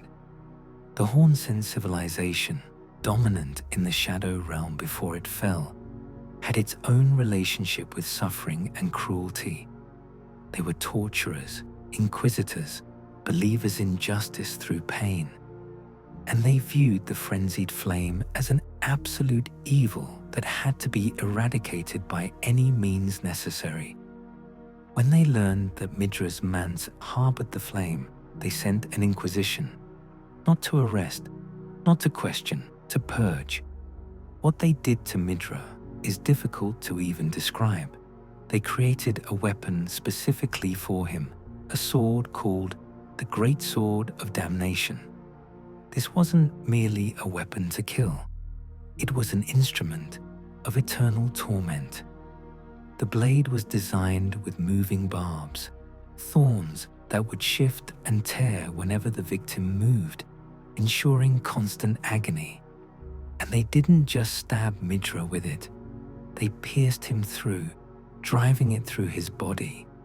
And then they left him there, left him to suffer, left him unable to die, because the sword itself prevented death, kept him locked in a state of perpetual agony. This torture went on for an incomprehensible time, years, decades, perhaps centuries. The game's descriptions are deliberately vague about the timeline, but it was long enough for Midra's servants to die, for the manse to fall into ruin, for the very libraries to decay. And through all of it, Midra remained, pierced by the sword, unable to die, suffering without end. Nanaya stayed with him. This detail is crucial. She didn't flee.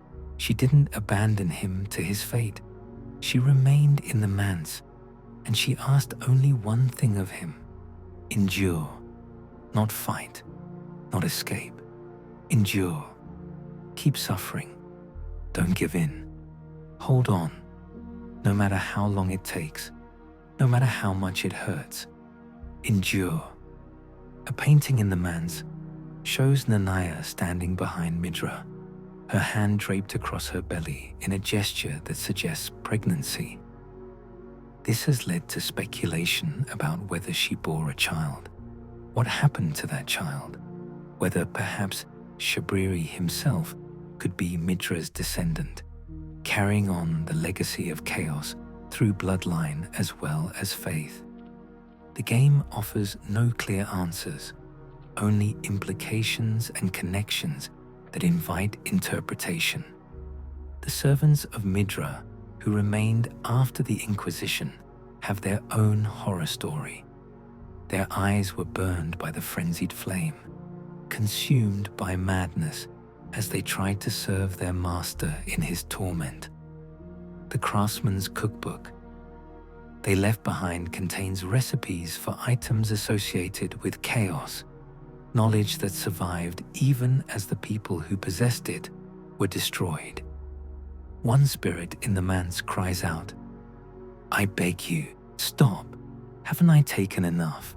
Are we not brethren, common in our line? And yet you offer only cruelty." I ask, what crime did great Midra commit? This is the question that hangs over everything. What did Midra do to deserve this? The game never provides a satisfactory answer. Perhaps he studied forbidden knowledge. Perhaps he sought the frenzied flame deliberately. Perhaps he committed some crime against the horn scent that justified, in their eyes, eternal torture. Or perhaps he did nothing at all. And this is simply what happens to those who touch chaos, even accidentally, even with good intentions. The horror of Midra's story is that his punishment might have been entirely arbitrary, suffering without justification, cruelty for its own sake disguised as justice. When you finally reach Midra in his chambers at the heart of the manse, after navigating past untouchables who can kill with a glance, after solving the puzzle of hidden passages and moving bookcases, you find him in his true state. He's still alive, if you can call it living, still pierced by the sword, still suffering, and he speaks to you, his voice weak but urgent. "Please, I can bear it no longer. I beg you, leave, leave," as everything did. He's asking you to leave him alone, not to save him, not to end his suffering, just to leave. Because he knows what will happen if you stay, if you push him, if you force him to act. He's been holding on for so long, enduring as Nanaya asked, keeping the frenzied flame contained within himself through sheer will. But he's at his limit. One more push and he'll break. You fight him in his mortal form first. This is Midra before transformation, still human despite everything. He's weak, easily staggered, barely able to defend himself. It's almost cruel to fight someone in such a state, but the game requires it. You must push him past his breaking point. And when his health depletes enough, when he can endure no more, something happens. Midra reaches up and pulls the sword out through his head. He tears it free in a spray of blood and agony, decapitating himself in the process. And then, as his body should collapse, as death should finally claim him, he transforms. His head is replaced by a burning sphere of yellow flame, a black void at its center, spewing fire in all directions. He rises, no longer human, no longer mortal. He has become the Lord of Frenzied Flame, the thing the horn scent tortured him to prevent. The destiny he resisted for untold ages finally manifested. The fight against Midra, Lord of Frenzied Flame, is spectacular and terrible. He moves with inhuman speed, strikes with his burning greatsword, summons apparitions of his flaming head to spew chaos in wide arcs. He's aggressive, relentless, driven by centuries of suppressed agony finally unleashed. Every attack carries the weight of all that suffering, transformed into destructive power. He's not evil exactly. He's just broken beyond any possibility of healing. And now, the breaking has been weaponized. The incantation you receive from his remembrance describes his purpose. The Lord of Frenzied Flame shall take their torment, despair, their affliction, Every sin, every curse, all melted away. This is what Midra has become, a vessel meant to absorb and unmake all suffering by unmaking existence itself. He's a messiah of oblivion, a savior whose salvation is annihilation. Those who follow the Frenzied Flame see him as their Lord, their Redeemer, the one who will finally deliver them from the pain of being alive. But there's a cruel irony to this. Midra, like others before him, was too weak to become a lord, according to item descriptions. Despite all his suffering, despite transforming into a lord of Frenzied Flame, despite achieving the apotheosis that so many have failed to reach, he's still considered insufficient, still inadequate, still not quite enough to truly embody chaos in its fullest form. He's a failed messiah, a prophet whose message is authentic, but whose power is incomplete. This inadequacy might explain why he remains in the abyssal woods, rather than going forth to burn the world. He's achieved lordship, but lacks the strength to fulfill it. He's a god trapped in a dungeon, a destroyer who cannot destroy, a force of chaos contained by his own limitations.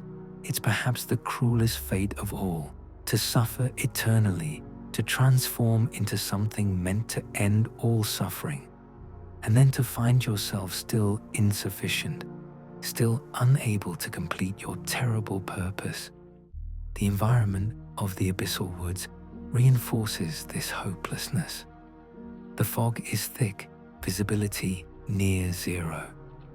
The aging untouchables that roam the area cannot be killed by conventional means. Only a perfectly timed parry can defeat them, and their gaze inflicts madness so rapidly that looking at them is death. Even the trees seem wrong, twisted by corruption, marking territory where the Frenzied Flame has seeped into the very landscape. Midra's manse itself is a labyrinth of sorrow, puzzles that require finding levers hidden behind bookshelves, passages concealed by paintings that can be rolled through, horned warriors standing guard over nothing, maintaining their vigil in a place that's already fallen. It's all so pointless, so filled with residual purpose that has outlived any meaning it once had. The Inquisitors destroyed this place to prevent chaos, but chaos manifested anyway. Midra endured as Nanaya asked, but enduring only delayed the inevitable transformation. Nothing anyone did mattered in the end. The fact that Torrent refuses to appear in the abyssal woods deserves special attention. Your spectral steed has carried you through every danger in the game, through Kalid's scarlet rot, through the mountaintops' blizzards, through encounters with demigods and dragons, and every horror the lands between can produce. But here, in this place, touched so deeply by the Frenzied Flame, Torrent says no. The horse recognizes something fundamentally wrong about this region, something that instinct demands be avoided. It's a powerful piece of environmental storytelling that tells you more about the nature of chaos than any dialogue could. When you defeat Midra, when his transformed body finally falls and the flames extinguish, you're left with questions rather than answers. What happened to Nanaya? Why did she ask him to endure rather than embrace transformation sooner? Was she trying to save him? Or was her request part of what broke him? The painting suggests she might have been pregnant. Did she sacrifice everything for their potential child? Did that child become something or someone important in the Frenzied Flame's history. The game doesn't tell you. Shadow of the Erdtree excels at providing fragments, glimpses, implications that encourage interpretation without offering certainty. Midra's story is complete enough to be tragic, ambiguous enough to haunt you. He suffered more than perhaps any other character in Elden Ring's lore, and in the end, that suffering transformed him into exactly what his torturers feared, what he himself might have feared, what the Frenzied Flame promised, a lord of chaos who would take all torment and melt it away. Chapter 8. The Lord of Frenzied Flame.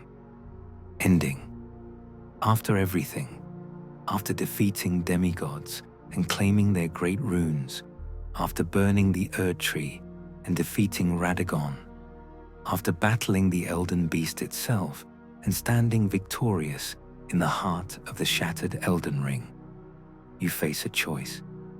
Multiple choices, really, each offering a different vision for the Lands Between's future. You can become Elden Lord under the Golden Order. You can usher in Ranni's Age of Stars. You can mend the Elden Ring with various runes that reshape reality according to different principles. Or, if you've accepted the Frenzied Flame, if you've been marked by the three fingers, you can choose something entirely different. You can burn it all away. The Lord of Frenzied Flame ending is unique among Elden Ring's conclusions. It doesn't offer hope or renewal, or the possibility of improvement. It doesn't propose a better system or a different order, or even a return to some idealized past. It offers ending, complete, total, absolute. The destruction of everything that exists, the melting away of all distinction and separation, the return to primordial nothingness. This isn't ruling the Lands Between. This is unmaking the Lands Between entirely. When you choose this ending, when you reach out and touch the shattered form of Marika to claim your prize, something happens. You don't become Elden Lord in the traditional sense. Instead, your transformation is immediate and horrifying. Your head erupts into flame, replaced entirely by a burning sphere of yellow chaos. Your body remains, but your identity, your face, your humanity, yourself, is consumed and transformed into something that exists purely to spread the Frenzied Flame. The cutscene that follows is apocalyptic. You walk through the chamber where the Elden Ring was shattered, and everything you touch bursts into yellow flame. The ground, the walls, the very air itself, the flames spread outward from you in waves, consuming everything they contact, melting matter back into undifferentiated chaos. You exit onto a balcony overlooking the Lands Between, and from your burning head, streams of yellow flame shoot forth in all directions, igniting the entire world.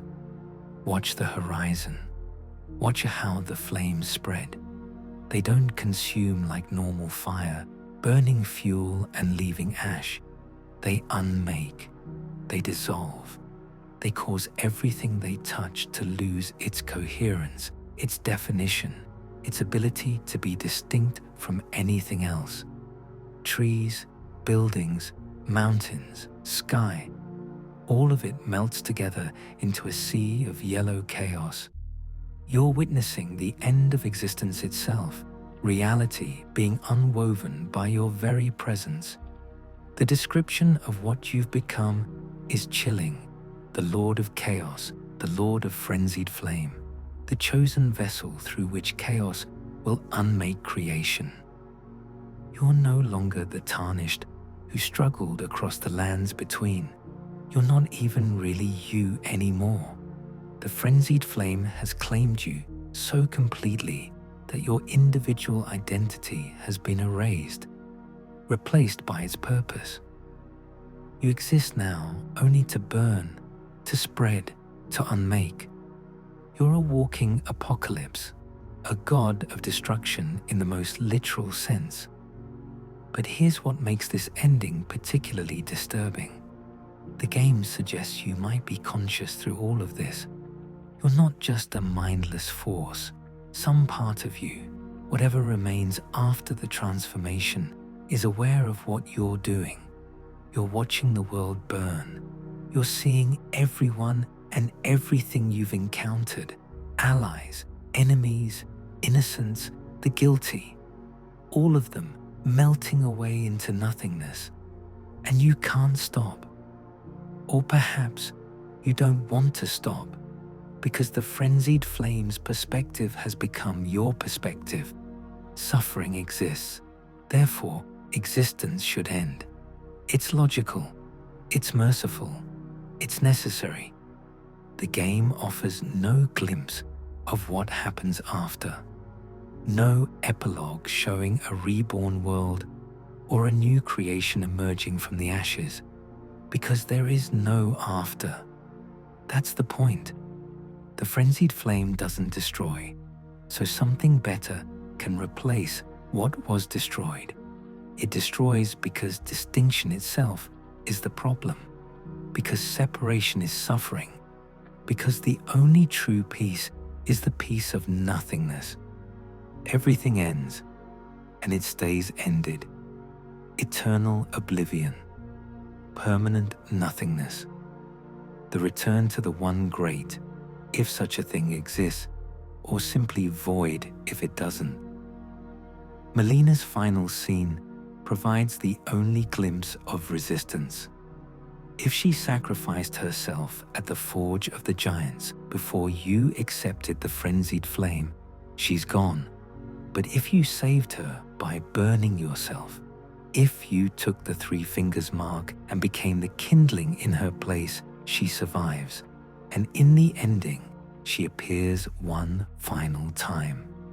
Her eye opens, purple now, marked by something beyond mortal power, and she speaks. I will seek you as far as you may travel to deliver you what is yours, destined death. This is a promise, a vow.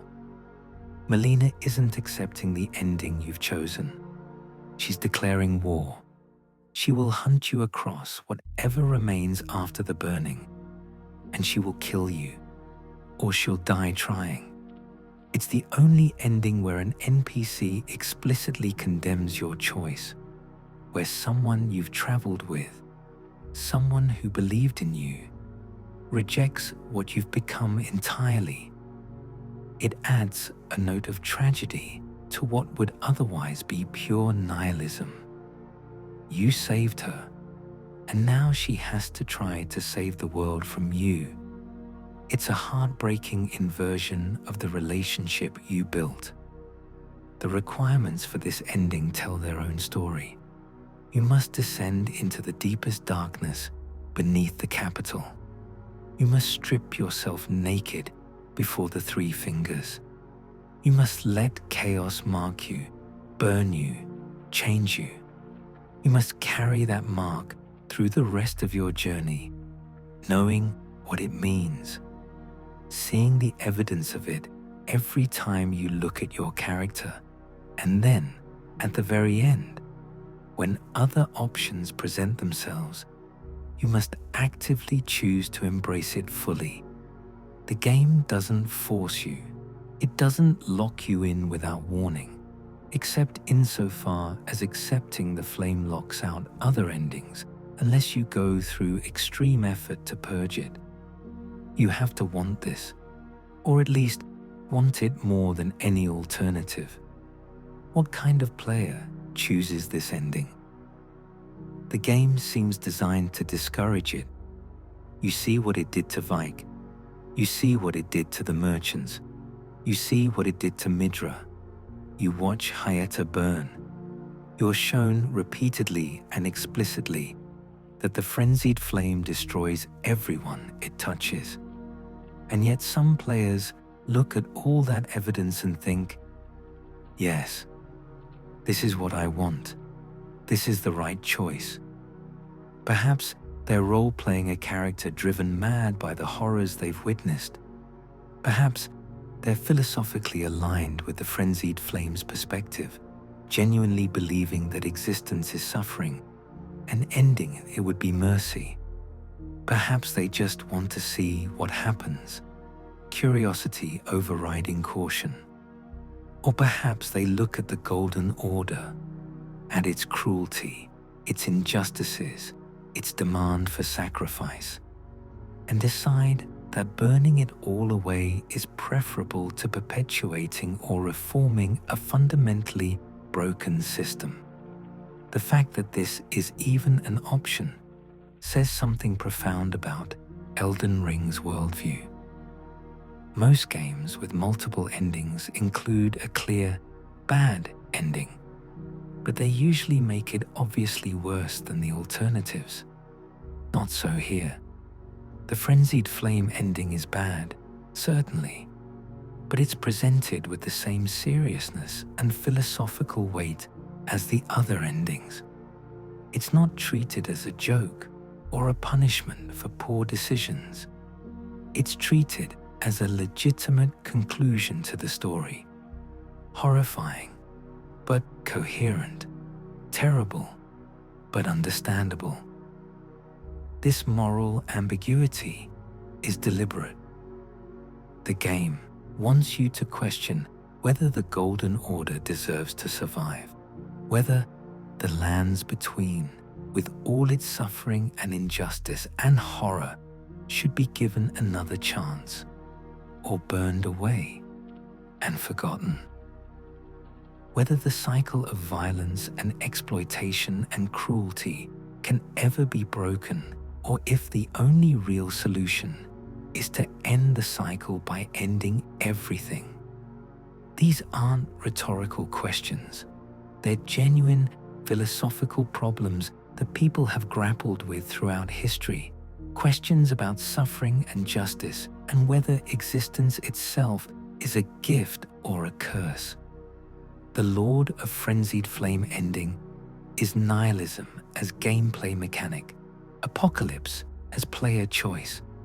It's the option to look at everything From Software has created this beautiful, terrible, tragic world full of memorable characters and fascinating lore, and environmental storytelling that rewards exploration, and say, I want to destroy all of this, not change it, not improve it, destroy it. That the game allows this, that it makes the destruction satisfying and complete, speaks to a willingness to take dark ideas seriously rather than dismissing them as obviously wrong. In the end, becoming the Lord of Frenzied Flame is the ultimate rejection. Rejection of the greater will, rejection of the Golden Order, rejection of civilization and law and all the structures that organize reality, rejection of hope, of beauty, of meaning, rejection of existence itself. You become the argument that it would be better if none of this had ever been made manifest as a God of unmaking, and the lands between burning beneath your gaze has no defense against that argument except Melina's vow to hunt you down and deliver destined death to the death of everything. Chapter 9. The One Great Theory. Hidden in Hayata's dialogue, buried beneath layers of madness and chaos, lies perhaps the most profound philosophical statement in all of Elden Ring. All that there is came from the One Great. This single line opens doorways to interpretations that reshape our understanding not just of the frenzied flame, but of the entire cosmology of the lands between. The theory goes like this: before the greater will, before the frenzied flame, before any of the outer gods or the structures of reality as we know them, there was unity, a singular existence called the One Great, undivided and undifferentiated. Everything was everything else. There was no separation between subject and object, between self and other, between life and death. It simply was, complete and whole and perfect in its unity. Then came fracture. The One Great was split, divided, scattered into multiplicity. This fracturing created everything that exists: individual souls, separate bodies, distinct entities with their own natures and purposes. It created the possibility of relationship, of comparison, of hierarchy.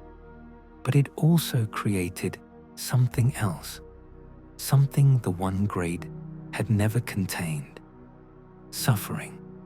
Because suffering, at its root, is the experience of separation, the pain of being distinct from what you desire, the agony of losing what you love, the loneliness of individual consciousness.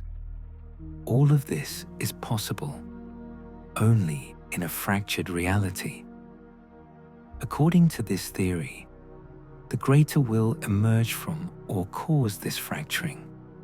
It is, in essence, the principle of division itself, the force that imposes structure and hierarchy on existence. The two fingers that serve as its envoys are literally symbols of duality, of the split between this and that, between sacred and profane, between order and chaos. The greater will creates meaning through distinction. You know what is good because it's distinct from evil. You know what is sacred because it's separate from the profane. But if the greater will is the force of division, what is the frenzied flame? According to Hayata's revelation, it's the response to division, the reaction against fracturing. It represents the impulse to return to unity, to undo the separation, to unmake the mistake of existence itself. The three fingers are the opposite of the two, not just numerically, but philosophically. Where two represents duality and distinction, three represents synthesis, the resolution of opposition through transcendence, or in this case, through obliteration. The symbolism goes deeper. Together, the two fingers and the three fingers make five, a complete hand. This isn't coincidence. It suggests that these forces, seemingly opposed, are actually parts of a whole. They're not truly separate entities, but rather aspects of the same fundamental reality, the same original unity, now expressing itself through apparent opposition. The greater will and the frenzied flame might be twins, siblings, two faces of the One Great, looking back at itself. This theory reframes everything we know about the conflict between order and chaos in Elden Ring. It's not a battle between good and evil, or even between preservation and destruction. It's the universe arguing with itself about whether its own existence was a mistake. The greater will says yes, division was necessary. Meaning and beauty and love are worth the pain that comes with separation. The frenzied flame says no. The suffering outweighs any possible benefit. Return to unity even if that means return to nothingness. Hayata's full explanation continues. The greater will made a mistake. Torment, despair, affliction, every sin, every curse, all born of the mistake. This is a radical claim. She's not just saying the greater will made poor decisions or executed its plan poorly. She's saying existence itself is the mistake.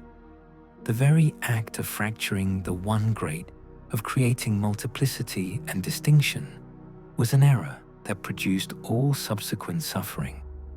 Every cruelty in the lands between, every injustice, every moment of pain, all of it traces back to the original sin of creation itself.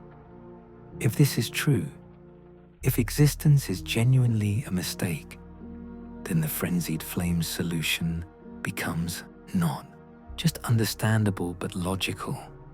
If the problem is separation, the answer is return to unity. If the issue is that things are distinct from each other, make them undistinct again.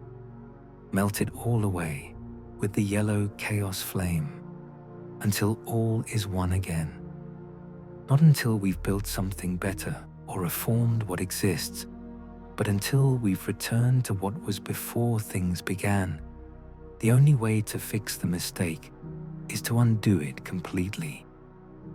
This cosmology finds support in various pieces of lore throughout the game. The primordial form of life in the lands between was the Crucible, described as a place where all life was blended together. The omens, with their horns and mixed features, are said to be closer to the Crucible's original form than more refined beings. The ancient dragons existed in a state closer to the One Great than current reality.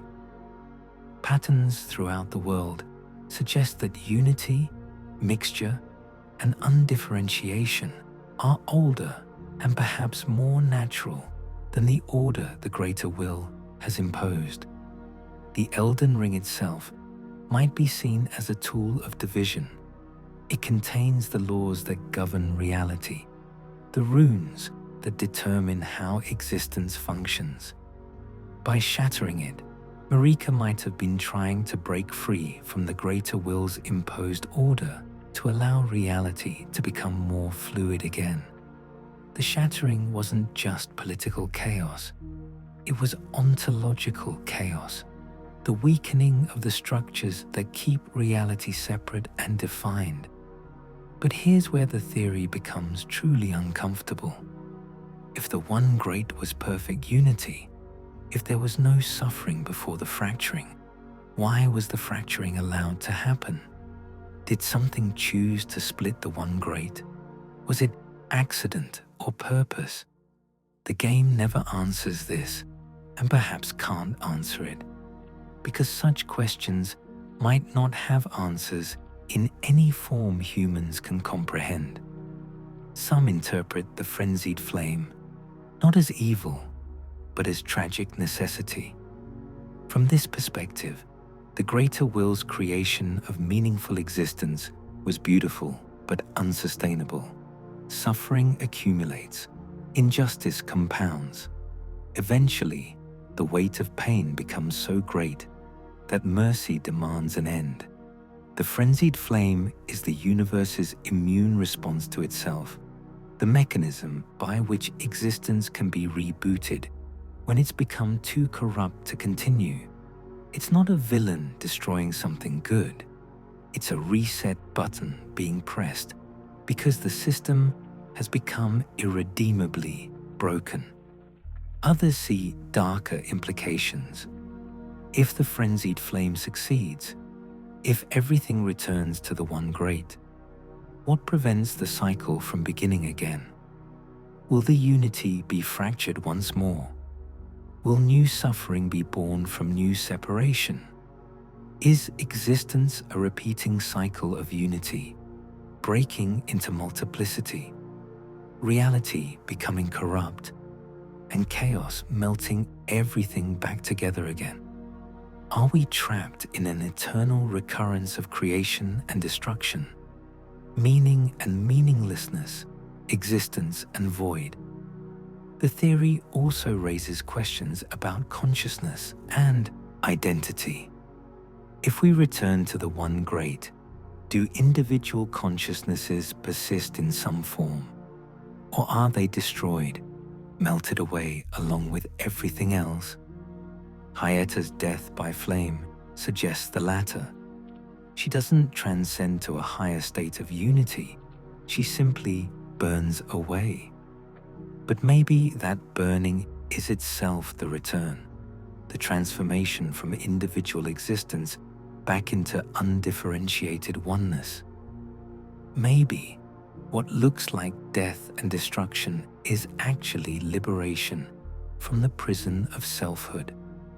This philosophical framework makes the player's choice in the Frenzied Flame ending even more profound. You're not just deciding the fate of the lands between. You're taking a position on whether existence itself was worth the cost of suffering it inevitably produces. You're saying either yes, despite all the pain, being is better than not being, or no, the mistake should be corrected. Everything should return to what it was before the error. These are questions that philosophy and theology have grappled with for millennia, rendered in Elden Ring as gameplay choice. The One Great Theory also contextualizes other endings differently. Ranni's Age of Stars, which removes the greater will's influence but maintains existence, becomes a middle path, rejecting the specific order that caused suffering, while affirming that existence itself can be worthwhile. The Elden Lord endings become conservative choices, accepting the greater will's framework while trying to make it less cruel. The Frenzied Flame ending is the radical option, rejecting the entire premise of separated existence. None of this makes the Frenzied Flame less destructive or its followers less mad. Understanding why chaos seeks to unmake everything doesn't make unmaking everything good or right or acceptable, but it does make it comprehensible. The Frenzied Flame isn't random destruction or mindless hate. It's a coherent response to a genuine problem, the existence of suffering in a reality that might not need to exist at all. Conclusion. We've descended into the depths together, traced the yellow flame from its origins with Shabriri through centuries of manipulation and tragedy to the apocalyptic culmination in the Lord of Frenzied Flame ending. We've seen how merchants buried alive became unwitting summoners of chaos, how Vike, the worthiest tarnished, fell trying to save someone he loved, how Hyeta walked blind into madness, thinking she served the light, how Midra endured eternal torture only to transform into exactly what his tormentors feared, how the player themselves can choose to embrace chaos and burn the world away. The Frenzied Flame represents one of the darkest possible answers to the question, what do we do with suffering? Its answer is total, uncompromising, and terrifying. We end everything that allows suffering to exist, which means ending existence itself. It's nihilism taken to its logical conclusion. Mercy transformed into apocalypse, the ultimate solution to the problem of pain. What makes the Frenzied Flame compelling as a narrative element is that it's given legitimate philosophical weight. The game doesn't dismiss it as obviously wrong or insane. It presents the perspective seriously. Maybe existence is a mistake. Maybe the greater will's creation of a fractured reality was an error that produced more suffering than meaning. Maybe the only way to end pain is to end everything that can feel pain. These are disturbing ideas, but they're treated with respect rather than mockery. The Frenzied Flame teaches us something about Elden Ring's worldview. There are no easy answers. The Golden Order is cruel. The alternative orders have their own problems. Even total chaos has its own terrible logic. Every choice carries weight. Every path leads to consequences, both intended and unintended. And sometimes, the people who make the worst choices, accepting madness, embracing destruction, calling for apocalypse, are people trying to solve real problems, responding to genuine suffering, seeking mercy in the only form that seems possible to them. This is why the Frenzied Flame endures as one of Elden Ring's most memorable elements. Not because it's the cool chaos ending, though it certainly delivers on spectacle, but because it asks you to seriously consider whether everything you've fought for, everything you've built, everyone you've helped, is worth the cost of the suffering that exists alongside it. And it offers you the chance to say no and make that answer stick by burning away the world. If you found this deep dive into the yellow flame enlightening, if it helped you understand the madness beneath the lands between a little better, please hit that like button and subscribe to the channel. There's so much more Elden Ring lore to explore, so many more stories hiding in item descriptions and environmental details. And let me know in the comments, do you think the Frenzied Flame is evil, or is it offering a kind of mercy? Would you choose to burn the world away, or do you believe existence, with all its suffering, is still worth preserving? May chaos take the world, or may it not? The choice, as always, is yours.